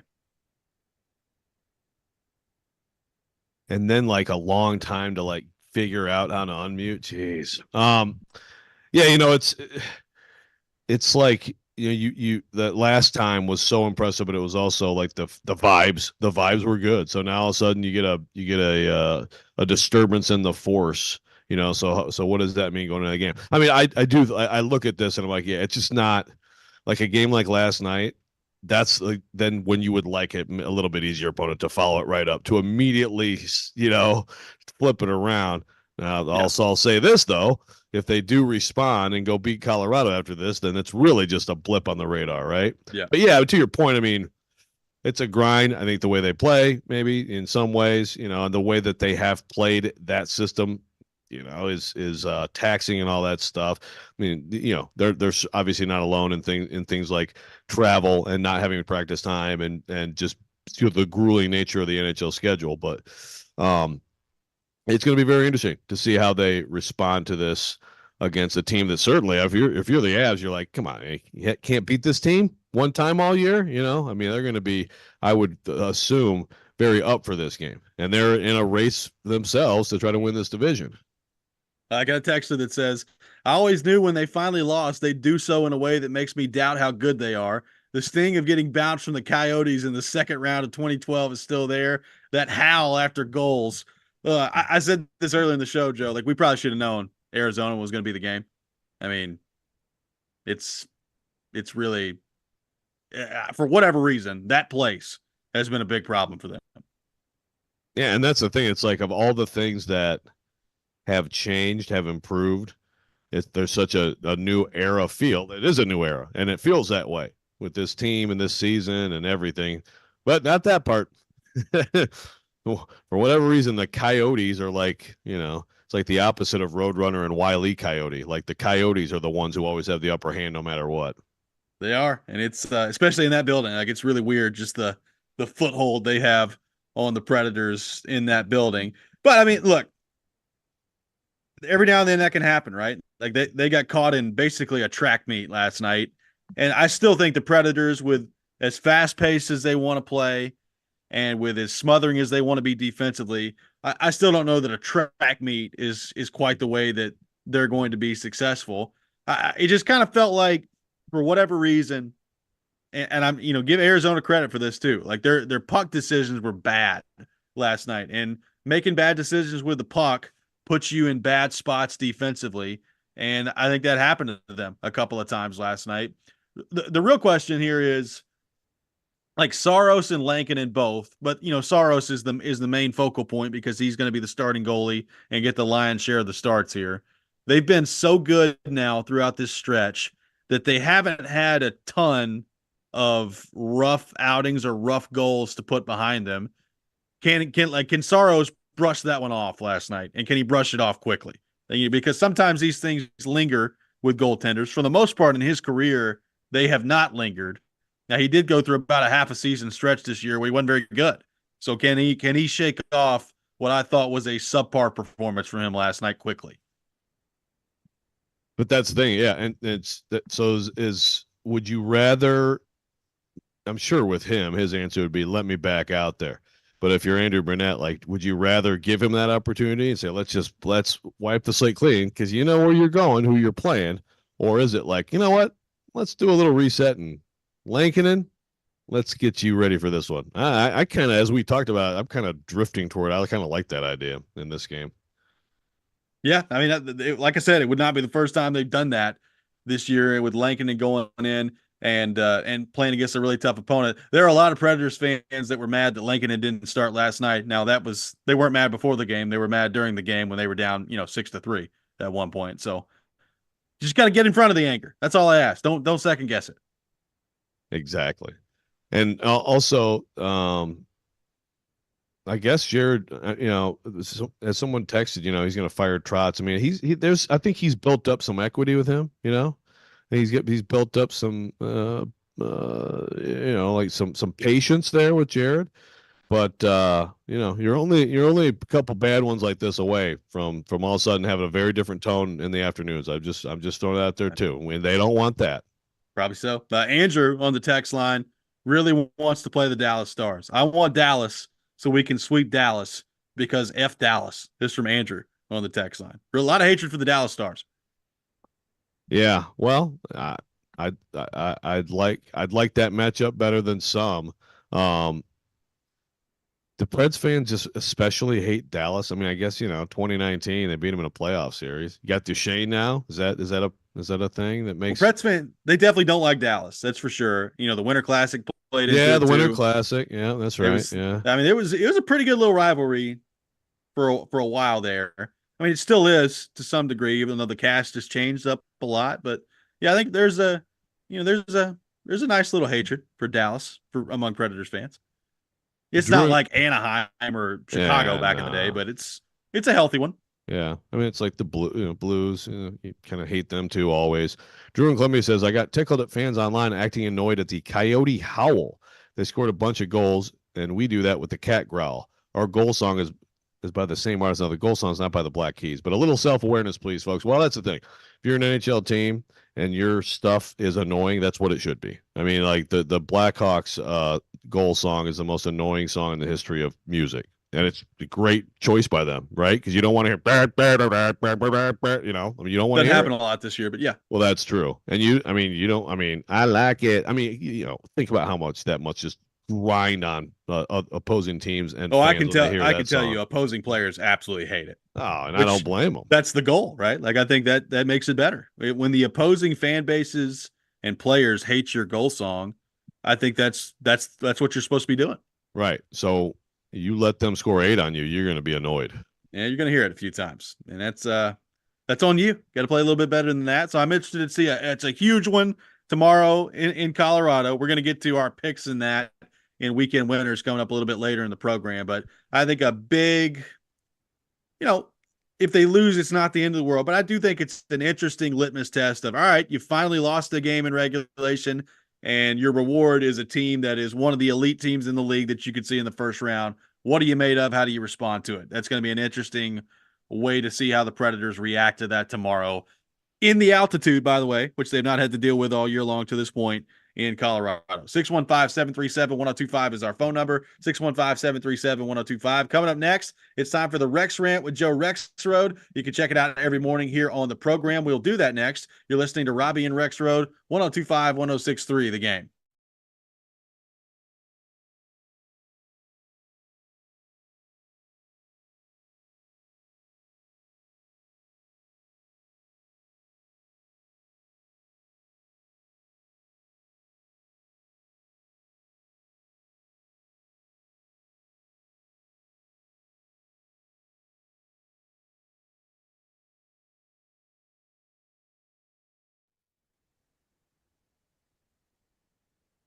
Hey, Robbie Stanley here. Grand slams, no hitters, double plays are back. It feels like baseball season. The weather's going to be warm this weekend. Opening day yesterday in Major League Baseball for a lot of people. Braves are in action today. It's that time of year, and there's no better place to get in on the MLB action than FanDuel, America's #1 sportsbook. Right now, new customers can start the MLB season with $200 in bonus bets if your first $5 bet wins. That's $200 you can use to bet on money lines, totals, strikeouts, homers, you name it. Big fan of the Braves this year. They had a great year last year. Disappointing in the playoffs. I think they finished the job this year, but that's just me. You take it any way you want to take it. All you got to do is log on to FanDuel.com/Rob, where you can combine your bets in a same game parlay for a chance at an even bigger payout, all on an app that's safe, secure, and super easy to use. Make every moment more with FanDuel, official sports betting partner of Major League Baseball. Must be 21 or older and present in Tennessee. First online real money wager only. $10 first deposit required. Bonus issued is non-withdrawable bonus bets that expire 7 days after receipt. See terms at sportsbook.fanduel.com. Got a gambling problem? Call the Tennessee Red Line at 1-800-889-9789.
Sometimes he wakes up on the wrong side of the bed.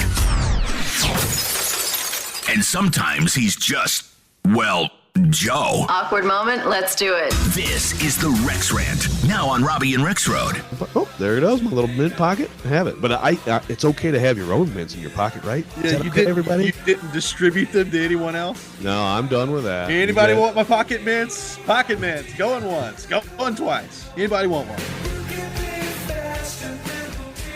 It is that time of the day. Time for the Rex Rant with Joe Rexrode, live from Detroit, Michigan, where Rexrode does in fact have pocket mints, but he's kept them to himself like the good American citizen that he is. Yes, if you weren't listening earlier, I did take a pocket mint in my shirt pocket into the Tennessee locker room right before I went in there. So I was going to spend, a good bit of time with Zakai Ziegler. I was like, I don't think I want to subject Zakai Ziegler to any bad breath, so I put a nice pocket mint in my mouth, and I had nice fresh breath in the locker room. But I'm not offering to anybody else. I've been ratioed by everybody in the world, basically, coworkers, family, you guys. So really yes. Nice growth on your part. It's good. Yes, thank you. So I'm keeping the pocket mints to myself. Now this rant, this is going to be fast. I just have something quickly that I want to say, a little story from yesterday. And I want to make this clear. This is not a political rant. I am not talking about politics, okay? As soon as I say that, Robby's always like, oh, boy. Oh, God. So yesterday, the Gonzaga team bus, the team plane, Allegiant Air Flight, that landed in Detroit. And they got on 3 buses. And this effing moron named Matt Maddock, who is a state legislator here in the state of Michigan, let me tell you something. There are some buttes in the state of Tennessee, but I can tell you, we have some absolute buttes up here who are elected officials. I mean, just brilliant. This guy is from Milford, Michigan. He posted a picture of these buses with these, with the Gonzaga basketball team and the coaches and the trainers and all them getting on. And he tweeted this. He said, quote, "Happening right now. 3 buses just loaded up with illegal invaders at Detroit Metro. Anyone have any idea where they're headed with their police escort?" End quote. God. I mean, I guess because it's people like that don't all have white skin. Like dude, I don't know. He got clowned for that, as he should have. There was this was like kind of a buzz at the arena yesterday too. Like, what? Like, does Gonzaga I haven't even seen if they really said anything about it. I mean, it's like, okay, there's a moron who lives in Michigan. Great, good, breaking news. But he got ratioed and he actually doubled down and didn't apologize. So I just want to say, again, quick, not a political statement, just a quick rant. And I want everyone to know that Michigan State Rep Matthew Maddock, Republican from Milford, is a verified, certified moron. Congratulations, Matthew. Good on Gonzaga for taking the team bus. Good to know that they arrived with the team bus, though. Glad to know there's eyes on them. Yeah. Well, I tell you, man. You gotta keep an eye on those guys. Boy. Yeah. So that's just sort of. It was a good reminder. I mean, we've had, I obviously worked in Lansing, and again, independent of party or anything like that. We had some lawmakers. I mean, we had this guy named David J, who I think was like he had 8 scandals going at once. If anybody is familiar with Michigan, David J, Jaye, he was I think he was well, I don't even want to say because I want to subject myself to lawsuits, but it was 2 years of stories about all of the gross stuff that he was doing, and he was an elected rep. I mean, the bar is at times just amazingly low, isn't it? Yeah, it is. There's maybe no we question. should maybe we should run for office. What would our platform be? We'll hand you all pocket mints. Probably not. If I get some really big pocket mints with Rex on them or something, would people eat those? Well, I don't know. Last for a long time. I mean, if things go the way that you think they're going to go today, Gonzaga pretty quickly going to be back on that bus. Exactly. Now, I think they will be, but maybe this will motivate. Maybe this will motivate Gonzaga. Maybe it will. Gonzaga could win tonight, man. I mean, they got a good coach, man. First of all, they're not. They haven't been very good this year. They're not. They're really not very good. But they're here because they went nuts shooting the basketball. I mean, and that's a Gonzaga team. They can shoot the heck out of the basketball. So I mean, if you're Purdue, we talk about the pressure on Tennessee. I mean, it is massive on Matt Painter and Purdue. They got Edey to come back for another year after last year's disaster. I mean, and also I'm one of the people, along with a lot of people, who are like, oh, there you go, just like Virginia in 18, and they're going to come back in 19 and win it. And I've pointed at them all year that they're going to do it. Talk about massive pressure. So if Gonzaga comes out tonight and just starts raining threes, I mean, they could absolutely win that game. They're only a 5.5 point favorite. Purdue only 5.5 point favorite against Gonzaga. That's interesting. A little bit surprising, actually. Whereas has UConn, that moved? I don't know. I don't think so. I'd have to go back and look, but I think it's been close to that the whole time. Whereas UConn, even against Illinois, who's a pretty good team, coming up tomorrow, 8.5 point favorite because they're just destroying everybody left and right. Yeah. That's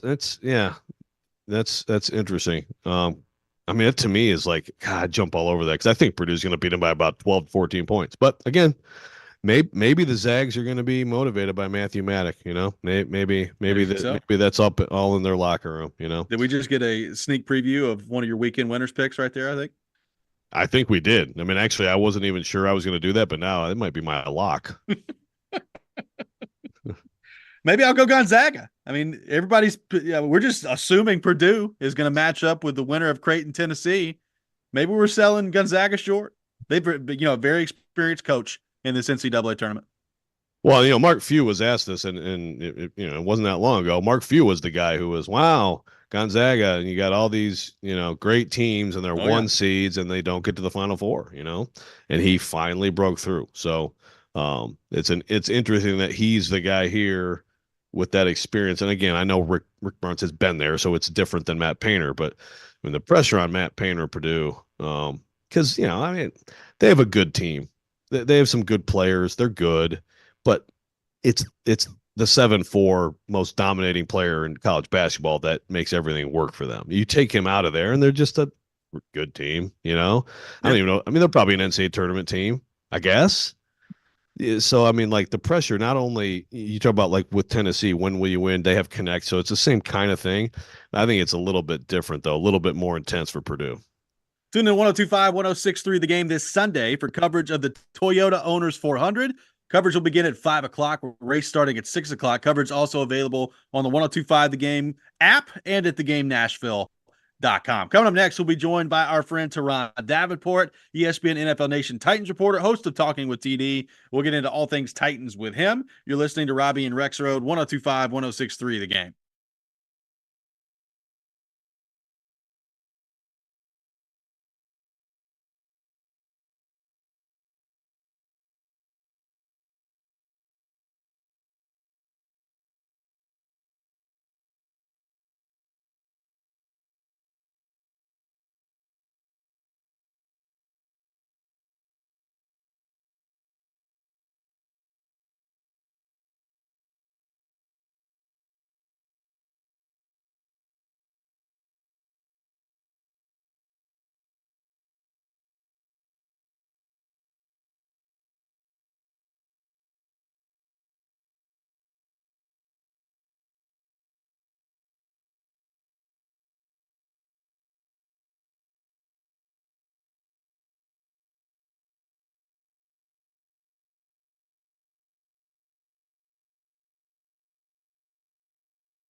ESPN's Turon Davenport, Talking Titans, now on Robby and Rexrode on ESPN 1025 The Game and the Game Nashville app. It is that time of the week here on Robby and Rexrode. You can check it out every Friday morning at 8 o'clock. Turon Davenport, ESPN NFL Nation Titans reporter, host of Talking with TD, brought to you by ESPN Bet Sportsbook on our 1025 The Game phone line, driven by WilsonCountyHyundai.com. TD, good morning, man. How we doing? Hey, good morning. What's going on? Not much, man. Appreciate you taking time for being with us. So, obviously, the Titans have been very active this offseason. Rand Carthon is cooking. Hashtag Rand's plan, as I've come up with. On the Will Levis front, what do you think are and let's just go ahead and assume they get a left tackle, whether that's Joe Alt or elsewhere, and the left tackle is adequate. What should the expectation be for Will Levis in year 2, given what else has happened with this roster on the offensive side of the football? Yeah, I think the expectation, if you're looking overall team-wise, it should be to get them in contention for the playoffs at the very least, if not the AFC South Division title. That's really what it comes down to. If you want to look at numbers, I mean, I would say 3,500 to 4,000 yards, 20 to 25 touchdowns. He has to get that interception total down. I think, in the low double-digit interceptions, those are reasonable stats to ask him to accomplish. All right, D. So you and I were texting the other day about the Harbaugh stuff, the comments, about the offensive line and everything like that, which, of course, it's a lot more nuanced than he made it seem. But also, when he talks about that stuff, people go to, Harbaugh, is he going to look at left tackle? Is he going to go for Joe Alt? Then you got all the stuff with the momentum for J.J. McCarthy. We had Charles Robinson on yesterday talking about, maybe Harbaugh's trying to, pump that up or whatever. I mean, there's all this stuff every year with this, but what's your read on that situation? And because I feel like the Chargers have to get a receiver, but you can make the case to get the left tackle too. Yeah, well, I mean, you have the argument that the offensive line is tougher to find later than the first round. I don't necessarily agree to it, but I mean, that is an argument that people will present and say, hey, go O-line at 5, and this receiver class is deep. You could get guys all the way down to the 4th round that can contribute. Look at UCF's Javon Baker. He'll be somebody later that will contribute. So I get the whole thing, and it's just one of those ideas where it's like what comes first, right? The chicken or the egg, right? You have to protect, or do you have to be able to make plays? And they really go hand in hand. So in my opinion, at 5, he can't go wrong either way. If they do take a tackle, you got to remember, right, they got Trey Pipkins, who was a 3rd-round pick, a few years ago. He's their right tackle right now. So, it's not like they haven't invested in the position. I would imagine they do take a tackle. I think J.C. Latham has a real good shot at being the guy at 5. Do you buy the J.J. McCarthy stuff? Like, do you believe, based on what you've seen from him, that he's worth going that high? Yeah, I don't know that I would put him in the top 10, but I mean, look, like Christian Ponder years ago went 7 or wherever he went overall. You know what I mean? So That's it's true. Definitely possible. I think that's another Harbaughism, right? Like he's coming out and he's saying, J.J. McCarthy is better than any other quarterback in the draft. But this is the same quarterback that he didn't let throw the ball in the second half. They ran the ball 32 times against Penn State. You know what I mean? This is the same 5-star quarterback that he signed, and they proceeded to be a run for his offense. So, I mean, I get it. He wants to hype up his guy and everything, but I don't believe in all the hype of McCarthy. I think he's a good player. You look at 3rd and long, he really elevated, and that's a good gauge on, whether a quarterback has it or not. But, man, Jaden Daniels, Caleb Williams, those guys, they're better, in my opinion. Yeah, no, I mean, I definitely agree with that. It's a question of, like, is someone actually going to reach, and then he's going to be number 4 coming in right after him, which it does. It happens too often in this league. So with the Titans, TD, inside linebacker, I mean, we've talked some about Kenneth Murray and how maybe the scheme is going to be better for him. He's obviously a very explosive player, but I mean, obviously, I don't know what they're doing the other spot. Do you right now? I mean, my guess would be Gibbons with the green dot starting in there next to Murray. Is that how you see it? Do you feel like there's any possibility, that like a drafted rookie could come in and make that kind of impact early? I mean, it's possible. I think Gibbons is probably going to be the option. I mean, this is the same guy that Mike Vrabel coined, called him Dr. Jack because of how well he knew the defense and quickly he learned it. So I think that definitely says something. And you're right, Kenneth Murray, you just want him to go. I told Jared yesterday, man, he's the type of guy you just say, look, man, just go out there and just mess stuff up. Like, just be a disruptor. Just tear everything up. You know what I mean? And we'll live with, this and that. Just go out there and bust stuff up. And I think you can't do that and be someone who has to be worried about getting everybody lined up and thinking too much. You got to just let him play freely. Now, the same thing kind of goes for a rookie as far as, like, not having him think too much, because think about it. As a rookie, and Chris Sanders said this on Run TMC on the Talking with TD podcast this week, think about it. As a rookie, you're going out there and you're just trying to make sure that you know your assignment and what you have to do, right? Imagine having to know your assignment and then know everyone else's assignment. It's going to be tough, and it's going to be difficult for you to know all that and still play fast. So that's a tough thing to do, and I think it's going to come down to a veteran. And don't forget, Chance Campbell is on the roster too. He was a late draft pick a couple years ago. I still think Chance could play a little bit. So, TD, this is the first time we've talked to you since the L'Jarius Sneed trade made it official, and he's coming over here to the Titans. So that corner group now with McCreary, Awuzie, and Sneed in the fold, what do you make of what a difference that trio is going to make for the Titans? And what do you make also of the idea maybe of kind of the defense with Denard Wilson coming in, building from the back forward when it relates to, maybe not as deep as you want to be at the edge rusher spot, not adequately replace the Nico Autry maybe as of yet with the draft still to come, but certainly have loaded up at the cornerback position. Yeah, well, I think that's kind of the way that they had to pivot to being stronger from the back end towards the front end. And anytime you could get a guy like Sneed and get it for the compensation they did and agree to that package money-wise, I think you got to do it, right? As long as everything checks out, and it looks like the knee has checked out, and they'll just have to do some maintenance on it. But you look at the player and you look at the coach, I don't know that there's a better match, because you look at what Sneed said about how he wants to be aggressive. And aggressive, everybody says, well, that's just blitzing. No. He wants to be aggressive throughout. And I think in the secondary, that's clearly something that Sneed brings. But then if you mention blitzing, he is someone that is low-key a really good blitzer, right? You can send him off the edge. You can send him off the nickel. And he knows how to get to the quarterback, right? So you have that. But then even when you blitz, you want that sticky coverage behind it. And he's really good, whether it's zone or man. So you have that right there. I think that's a really good match. And then on top of that, you look at the physicality that Awuzie brings. I think you have that there. Roger McCreary, just the feistiness and sticky coverage that he brings. You're in really good shape. In the cornerback part of the secondary, you just got to hope that Amani Hooker, Elijah Molden, they could hold up. Because if they don't, you're probably going to need to draft somebody or something, to have that security between that draft pick and Matthew Jackson. So you got that. I think it's really going to be about, hey, man, we need you guys to cover enough to allow the guys up front to get home, and that's really what it comes down to. There are some good rushers in the draft, you know what I mean? So all the way down, the fourth round, right? You got Adisa Isaac. You go a little bit later, get a pass rush specialist, that had some injury stuff like Xavier Thomas out of Clemson. I mean, there's a lot of guys in here that could be impactful.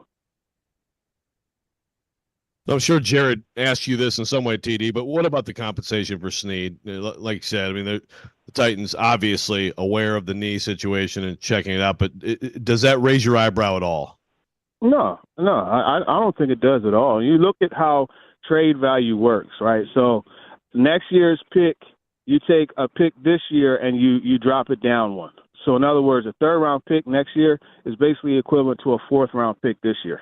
You know what I mean? And you have some good players that have been traded for a fourth-round pick. And I think you also have to look at the situation. This is a team where they basically, if you ask me, they had to pick between Sneed or Chris Jones, right? And it was essentially what I believe to have come down to who agreed to the deal first. And obviously Jones agreed. He's back, and this is a team that also develops corners really well, right?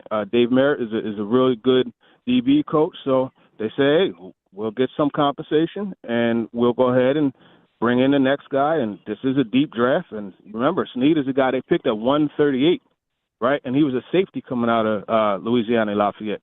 They switched him back to corner, and you see what happened. So I don't think it's a bad deal as far as like anybody getting fleeced or anything like that. I think it was a perfect storm for both teams.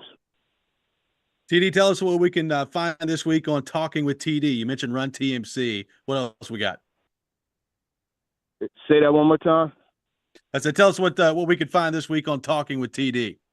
Yeah, that's my apologies. These birds want to talk as much as me, so I couldn't really hear you right.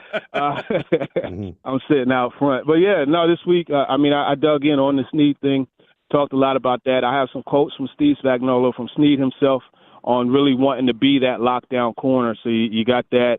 And then, Run TMC, we talked about Snead, and we talked about just different things, man. Check it out, Chris Sanders, Titans receiver. Then I got into some options at pick number 7. So definitely a solid show for you to check out, man. Appreciate you guys. Check that out with Talking with TD. TD, great stuff as always, man. Appreciate you taking time to be with us. Hope you have a great weekend, and tell us about our friends at ESPN Bet Sportsbook.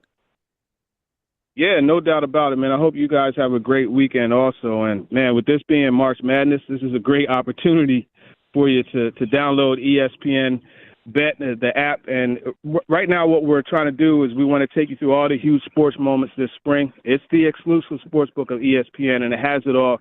Offers from promotions from Scott Van Pelt and Stephen A. Smith, and from the playoff intensity to getting on the links and out on the ballpark. There's no better time to be a sports fan. New users get $100 in bonus bets for making any sportsbook bet. So download ESPN Bet today. What a play. You got to be 21 or older and in Tennessee. For problem gambling support, call or text the TN Red Line at 800-888-9789. Terms and conditions apply. See the app for details. We'll react to what TD had to say. Take your thoughts as well. 615-737-1025. Also continue to look ahead to the Vols and Creighton coming up tonight in the Sweet 16. This is Robby and Rexrode, 1025, 1063 the game.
We're back in Robby and Rexrode, 102.5, 106.3 The Game, brought to you by Chuck McDowell and Medical House Calls, Middle Tennessee's best medical care in the comfort and safety of your own home. For more information, go to medicalhousecalls.com.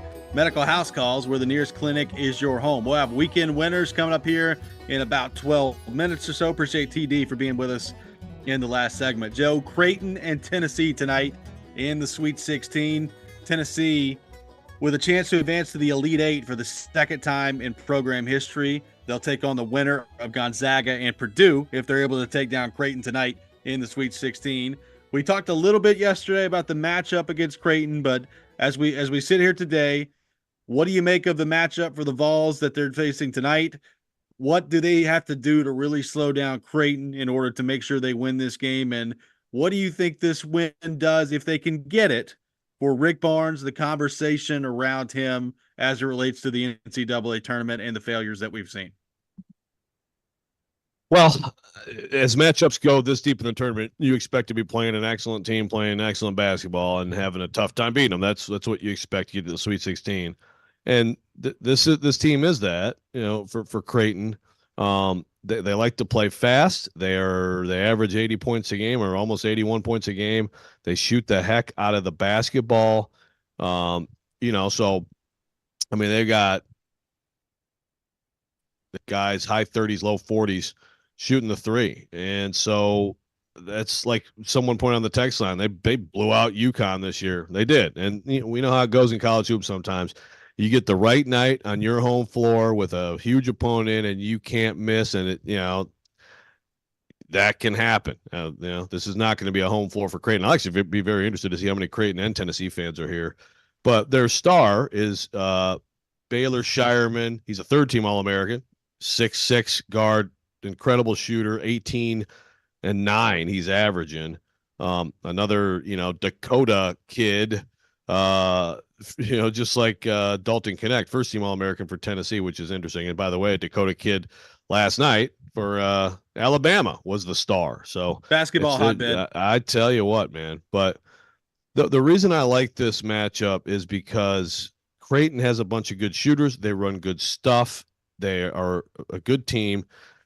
They don't have anybody who I think is a matchup issue for Tennessee. Now, the one thing that can happen is Ryan Kalkbrenner, 7-foot center, he can shoot the three too. I mean, he's a very good player. If he draws Jonas Adu away from that basket enough, and then you don't have that rim protection, which is a big part of Tennessee's defense. They do play aggressively. Sometimes that means people get to the rim. Adu is there as a rim protector. You draw him away from the basket. That's going to be, I think, a part of Creighton's game plan. But I think Creighton has much tougher matchups on the other side. I don't think they have anybody perfect for Ziegler. I don't know who has anybody perfect for Connect. It's always every team. It's like, okay, we're going to put the guard out there and not let him just quickly drive to the cup, or do we put the little bit bigger person so we can't just go in the high post? And that's the thing. Whatever it is, he'll just do the other thing. I just think the matchups are a little bit better for the Vols, but Adu has to really step up and play well. And Awaka, they've got to stand up to Kalkbrenner in there, and they just have to stay attached to shooters. When you don't have matchup issues, it's much easier to stay attached to shooters. Well, and speaking of shooters, can Tennessee shooters knock down shots tonight? Because 2 out of the last 3 games, it's been a big issue.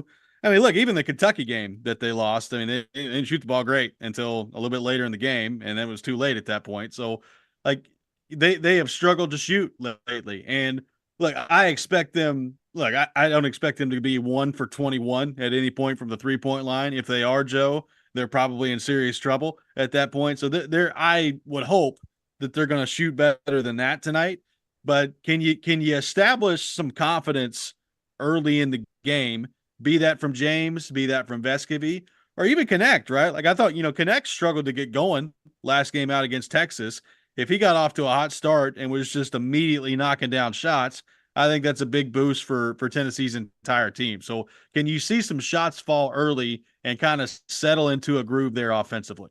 Yeah, it's a big deal because I think there's something to the snowball effect and a lot of things with teams. I mean, it's weird. It's hard to explain. But I think that's what we saw last game. I think it just got to the point of, just a little bit of uncertainty when those shots are going up and they all just missed. And it's just like it got to the point with a game that they really should have won by about 12 to 15 points, where it's like they might actually blow this game because they cannot hit one shot. And most of them are shots I can't argue with. Like that's what with your Texas, you're like, okay, that's what we're giving them. So I like you do have to take what the defense gives you to some extent. And I would imagine Creighton is going to lean into that and say, let's hope that it's in their heads. Let's hope it's in their heads. And okay, Vescovy, and of course he's sick, but I'm assuming he's going to play Vescovy, James, Gainey, whoever's out there. Go ahead. At least one or two of those guys got to make them pay for it. But then your main guys too, especially. I mean, Ziegler and Connect have had high numbers all year from three. Connect is below 40% for the first time all season now with his recent drought. And Ziegler's been kind of slumping too. Man, I don't think I know. There's no way they're getting out of this weekend, and maybe not tonight, if like those guys don't get back to kind of what their numbers have been all season. Yep, totally agree with that. And then, who can take the best nap today with the 10:09 p.m. Eastern time tip tonight that we're going to see a late one tonight for Tennessee and Creighton.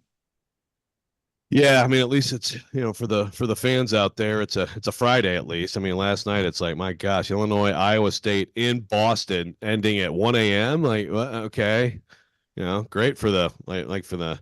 I know, like Steve Lehman said something like, I think he has like family who lives there, and they're like they were going to take their daughters. Like, oh, well, never mind. It starts at 10:20 on a Thursday. I guess not, but.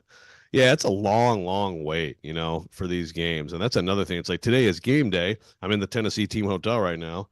I mean, I would assume they're letting them sleep in as late as they want to sleep in because, like, you don't want to start the whole process of the team breakfast and the walkthrough and then just sit around for hours watching Netflix, So that's an interesting kind of way to handle that if you're a coach.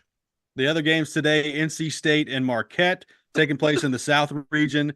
Gonzaga and Purdue, obviously. And if Tennessee wins tonight, they'll take on the winner of Gonzaga and Purdue on Sunday. And then, Joe, what I think is a very intriguing game, Duke and Houston coming up tonight at 8:39, the tip-off here locally on CBS. Houston favored by 4.5 in that one, but that's a really intriguing game to me. Yeah, me too. I really haven't liked Duke that much this year. I don't think they're that great, but they looked great last game. And I think Houston should handle that game. But Houston's also tough. I mean, we just saw them, maybe the craziest game of the tournament, have to have the craziest game of the tournament, and I'll walk on to hit free throws to beat Texas A&M. So yeah. I just like last night tell you, I mean, I didn't think Clemson had a chance. All right, Bama beats Carolina. Like last night tells you, just there are some certainties. Right now, UConn looks like one. I think Purdue looks like one too. But most things are not certain, and wild stuff could happen tonight too.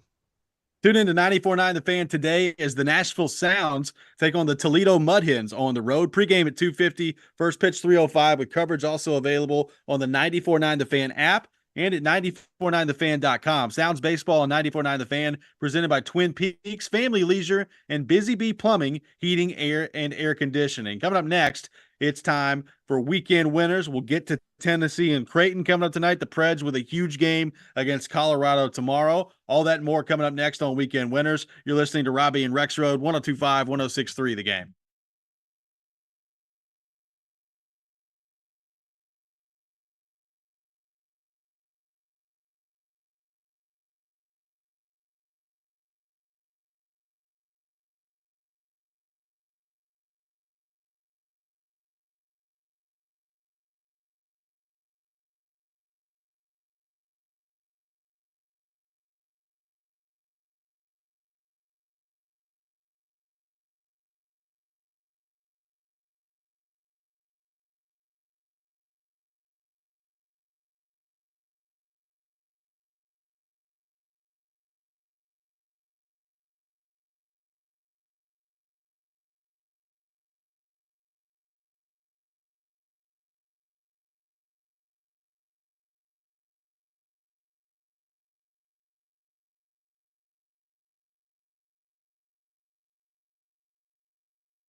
It's time to pick some winners. We hope. Robby and Rexrode have weekend winners for you now On ESPN. 1025 The Game and the Game Nashville app. It's time for weekend winners here on Robby and Rexrode. Lots going on this weekend. The NCAA tournament, huge game for the Preds tomorrow, taking on the Colorado Avalanche. We'll get into all of that and more here on the program. A standings update in the competition. Nick Keyser, 4-2 last week with no lock. Robbie Stanley, 3-3 with his lock. I'm speaking about myself in the second and third person. Joe Rexrode, 2-4 with his lock last week as well, which brings the overall standings. Nick Keyser in first place, 17-13 overall, 2-3 on his locks, good for 19 points. That's right. I am in second place, 15-15 overall, 3-2 on my locks, good for 18 points, 1 point behind Keyser. Joe Rexrode, 13-17 overall, 3-2 on his locks, good for 16 points. So Nick Keyser in the lead in the competition. With that Hell in yeah. mind, Vols and Creighton come up tonight in the Sweet 16. Tennessee is favored by 2.5 points on the FanDuel Sportsbook. Nick Keyser, you are in first place. So who do you have tonight? Yeah. Between Tennessee and Creighton. Yeah, I'll have my pot of coffee on this evening once again. But look, I'm going to enjoy this game a lot, and I would love to see the Vols advance. And I think they do. They're minus 2.5, like you said, Robbie. Give me the Vols, and I think they will cover this evening. So give me the Volunteers over the Blue Jays. Vols lock. Lock it down on the Vols. They're going to shoot the ball a lot better tonight. They're going to win this game by about 6 or 7 points. So I feel good about Tennessee tonight. I'm locking down on Tennessee. Minus 2.5 against Creighton. Joe, it's a very dangerous place to be, but that's what I'm doing. Wow, I'm surprised, man. Yeah, good for you. If they lose, we know who to blame. Yep, sure do. Who you got tonight between Tennessee and Creighton? Yeah, I got the Vols. I look, Creighton, just like Gonzaga. Creighton and Gonzaga can both come in here tonight and just hit contested threes all night and see ya. It could be a nice Creighton. What a scene that would be. Creighton Gonzaga Sunday. Detroit would be up in arms for that one. But I like the Vols. I like the Vols too. They're the better team and they have better matchups. So go Vols. I'm not saying go Vols. I'm saying I'm going Vols. Thank you. But I could say go Vols. You could. You could do that. Preds versus Avalanche tomorrow in a big game on the road in Colorado. I'm up first on this one. Going puck line here, I'm going to go Colorado. I think Colorado at home is going to be too much for the Predators. They've been the best home team in the league all season long. They've now dropped a couple there, so that's been interesting to watch. But I'll go Colorado at home on the puck line. I wouldn't be surprised if it goes overtime, Joe, but I'll go Colorado at home. Rexrode, who you got between the Preds and the Avalanche? Yeah, same thing. I do agree with the idea that it's not a bad thing for this team to take a little humbling, kind of get through the streak and move on. But also, I don't think this is the best immediate assignment to have to go into that place with a team that hasn't beat you this year. So give me the Avs. Nick Keyser, Preds and Avalanche on the road in Denver for the Nashville Predators. Yeah, clean sweep here, fellas. I think that this team's just too damn good at home. By the way, Nathan McKinnon's probably out for a little bit of vengeance. His 35-game home point streak ended last night, so I think he's going to go on a tear this evening. We'll see. We'll see what happens as they take on the Avalanche tomorrow. We move to the individual portion of the program. 4 individual picks today. Joe Rexrode, you're up first. Your first individual selection. Well, the other one here in Detroit at Little Caesars Arena, which has a Tim Hortons in it, by the way, very exciting. Gonzaga, Purdue minus 5.5. We talked about it earlier. I'm a little surprised by that, so give me Purdue and make that my lock. Guarantee. They're just locking down on the Boilermakers against Gonzaga. Nick Keyser, your first individual selection. Yeah, I'll make this quick, Joe. That's exactly what I was going with as well. Not my lock, but I am going with the Boilermakers. So going minus 5.5 for Purdue against Gonzaga. I will take the Duke Blue Devils plus 4.5 against Houston. And I will take the Duke Blue Devils to win outright, but I will certainly go the plus 4.5 against Houston coming up tonight in the Sweet 16. So give me Duke on that front. Nick Keyser, your second individual selection. Robbie, I don't go that way whatsoever. I really think the Cougars will come out on top, and I think that they'll cover, and that's also my lock. So we're going to have a little bit of a good competition here. So I like that. That's going to be fun for our program. It'll be fun for the program, no doubt about it. My second pick, give me Alabama minus 3.5 against Clemson, with Alabama advancing to the Final Four, Joe Rexrode. Basketball school the Alabama Crimson Tide, -3.5 against Clemson. Joe Rexrode, your second individual selection. Well, I'm going to make it even more fun on the Houston Duke game, and I'm going Keezer's way. I think Duke gets exposed. Give me Houston -4.5. The Samson redemption, man. Houston -4.5 against Duke. Joe Rexrode, your third individual selection. Okay, so I'm going to go NC State Marquette. Marquette is -6.5. Big deal for Shaka Smart to get to this round, too. It's been a long time for him. NC State's just not on one. I don't know if they're going to win outright, but I do like them to cover. Give me NC State and the 6.5. So we're talking NC State plus the 6.5 against Marquette. Nick Keezer, your third individual selection. Yeah, making things more interesting. I'm going to get Clemson to cover the 3.5 against Alabama. So Clemson plus 3.5 against Alabama. Talking about Clemson, Alabama, Elite Eight. It's funny to talk about that, just given the fact that they're both really familiar opponents in the college football playoff. At least they were at one time. But it may never be again. We'll see what happens. I'm going to the NBA. I will take the Oklahoma City Thunder plus 2.5 at home against the Phoenix Suns. Oklahoma City having a great year. I think that they will cover and they will win outright at home, plus 2.5 against the Phoenix Suns. Nick Keezer, your final individual selection. For no reason whatsoever, give me the Sacramento Kings -1 over the Mavericks. They've kind of struggled against them this season, but I love Sabonis. I love the way that he plays. I believe he leads the NBA in triple-doubles this season. I think the Kings could possibly get this one done against the Mavs. My final pick, I will go the Portland Trailblazers plus 14 against the Miami Heat. That's a big line for an NBA game, and my beloved Miami Heat are struggling a little bit right now. I think they're going to win, but I think that the Portland Trailblazers will cover the massive spread that is 14 points. So Portland plus 14. Joe Rexrode, your final individual selection. Yeah, that's quite a spread. All right, I'm going to the Elite Eight, and I got Illinois, UConn -8.5.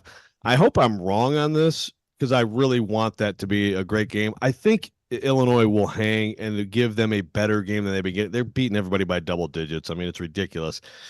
But in the end, I think they're going to win this by about 10 too. So give me UConn minus the 8.5.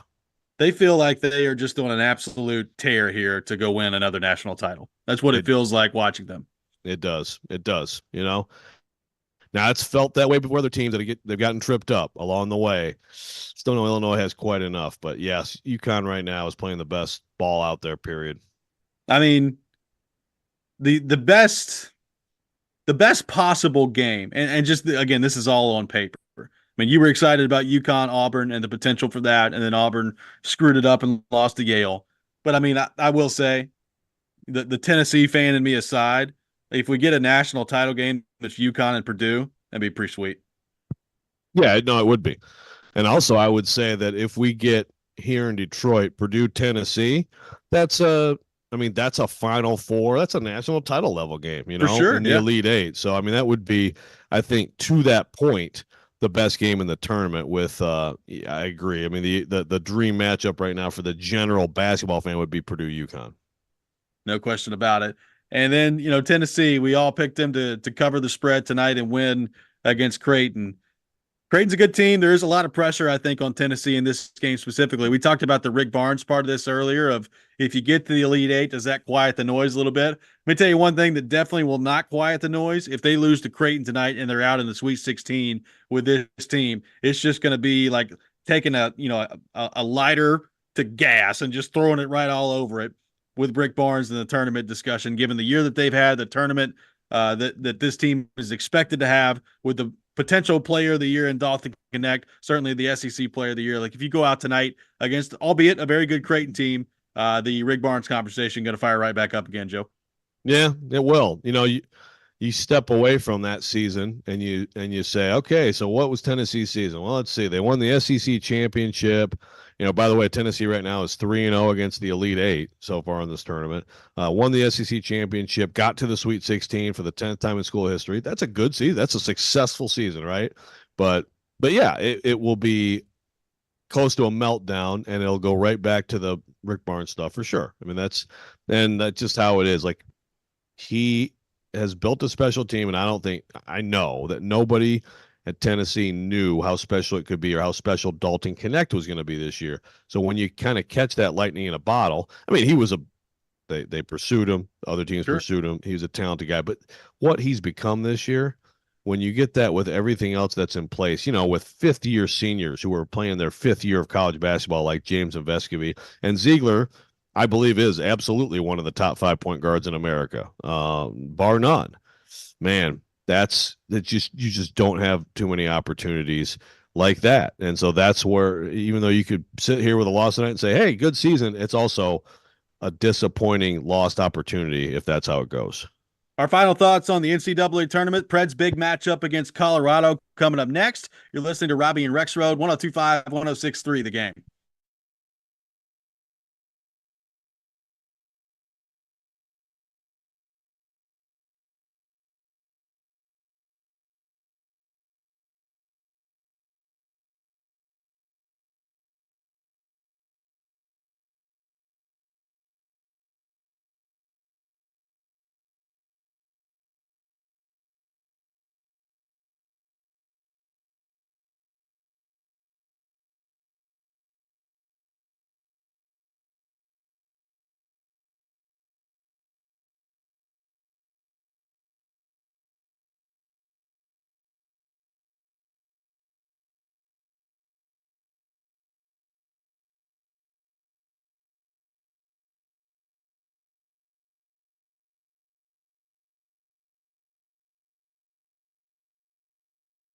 Talking FanDuel Sportsbook. Look, if your bracket is busted, don't worry about it because FanDuel lets you bet on every game of the tourney anyway. And whether you're betting on a big upset or a 1 seed, and last night, by the way, a 1 seed North Carolina got upset by Alabama, it's time to go dancing on America's #1 sportsbook. Right now, new customers get $200 in bonus bets if your first $5 bet wins. $200 used on point spreads, money lines.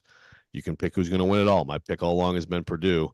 But if you want to talk about tonight, we just talked about it, but I like Tennessee giving the points against Creighton, and I like Purdue a lot giving the points against Gonzaga. I think that's the matchup in Detroit, Purdue, Tennessee on Sunday. Just visit FanDuel.com/Joe102. Bet on college hoops until they cut down the nets.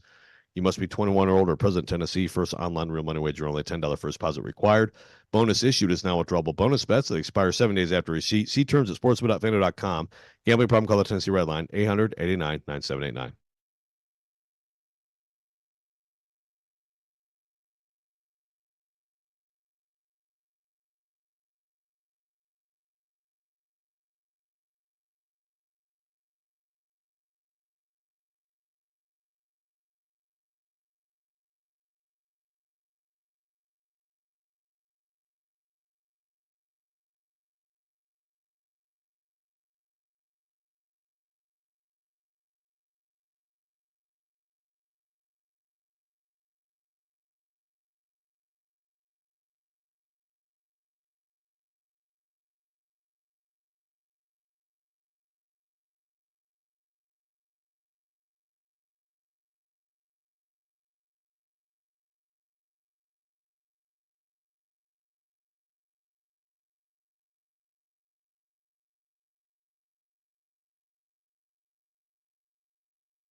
Final segment of the day, Robby and Rexrode, 102.5, 106.3 The Game. Robby Stanley, Joe Rexrode, Nick Keyser here with you on this Friday morning.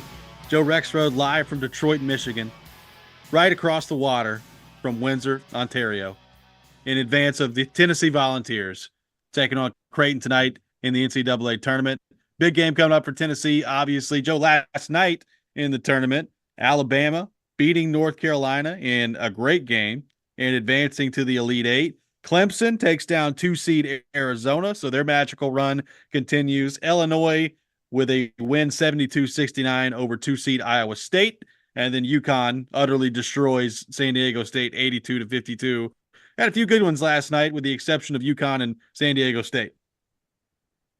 Yeah, I mean, Alabama, North Carolina was fabulous. Awesome. And really, Illinois, Iowa State turned into a good game. I mean, Illinois, it looked like they were going to kind of run away with it, but I'm just stunned by Clemson. I really am. I mean, I had Arizona in my comically bad bracket in my Final Four, along with Kentucky, so that's going well. What else did I have? We haven't talked about our brackets enough, you know? I think we need to talk more about our brackets. And UConn. Yeah, there you go. So I guess so far I got those right. And Gonzaga will go nuts tonight. But no, Bama UNC, man, Bama UNC might have been the best game of the tournament so far. I mean, RJ Davis having a game that bad, you know, the whole thing out there. I mean, it's all about RJ Davis, Caleb Love. You know, they were teammates and it didn't go well at the end. And now they're going to face off in the Elite Eight and then they're both out. That's the thing. You always think you can plan for something in this tournament. You know what's going to happen. Oh, this is going to be amazing. What a matchup. Just like I thought Auburn UConn was going to be amazing.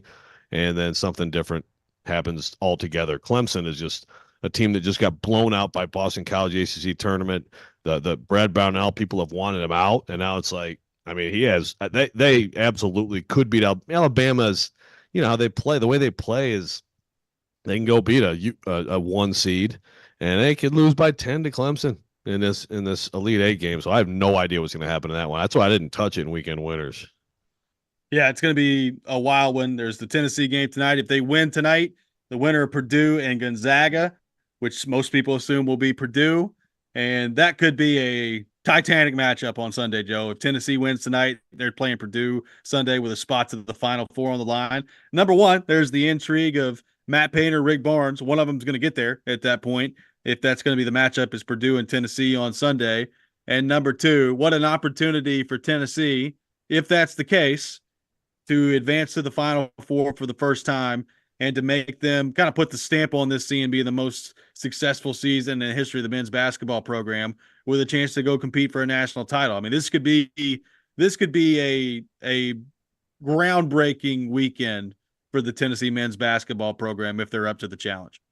Yeah, I mean, they are 1 win away tonight if they can get it from having a shot at the biggest win in school history.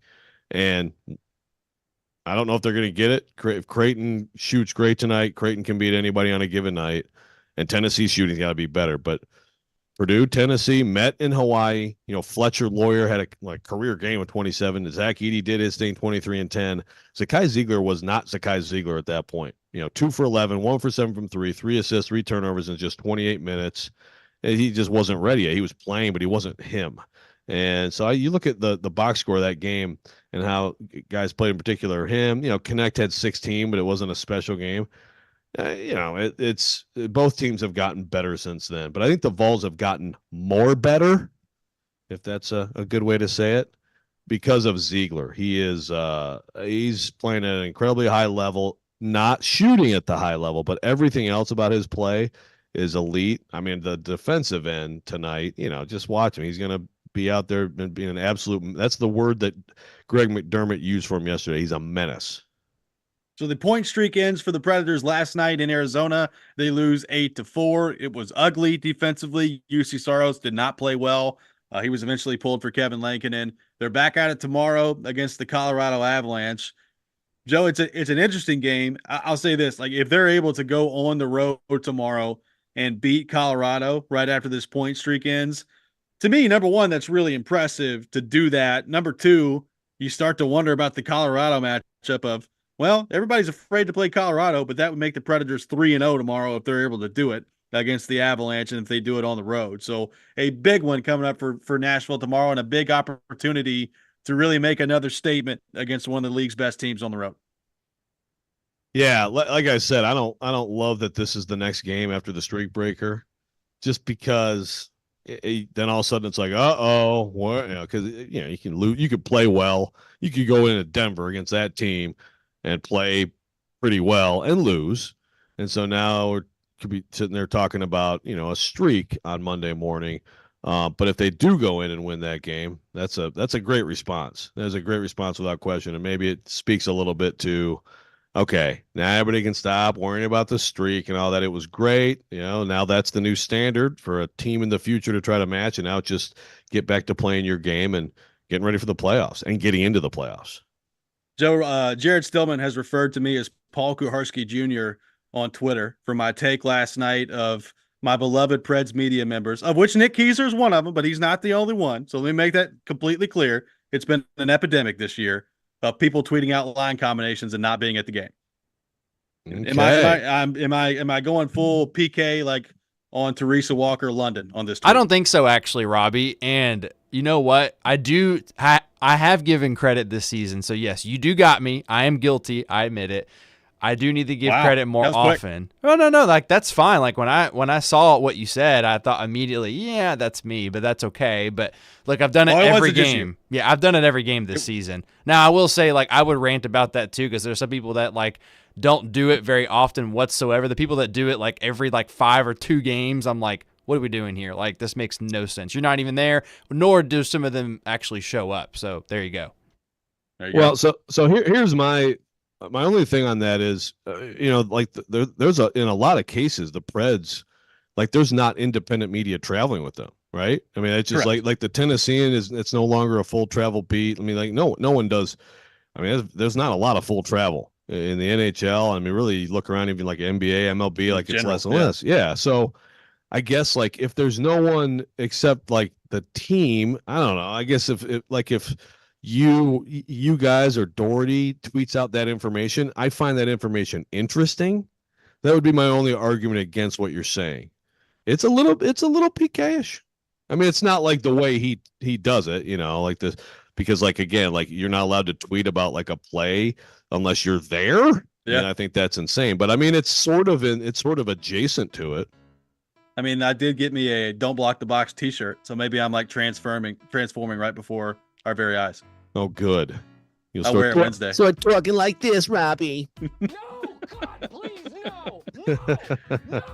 Joe, have a wonderful time in Detroit. Hope you enjoy the games tonight and the games this weekend, and we'll talk to you on Monday. Hope everybody has a great weekend. Enjoy the big sports action coming up in the NCAA tournament, and a big one for the Preds tomorrow against the Avalanche. We'll be back Monday morning. Chasing Big Joe up next. You're listening to 102.5, 106.3 The Game.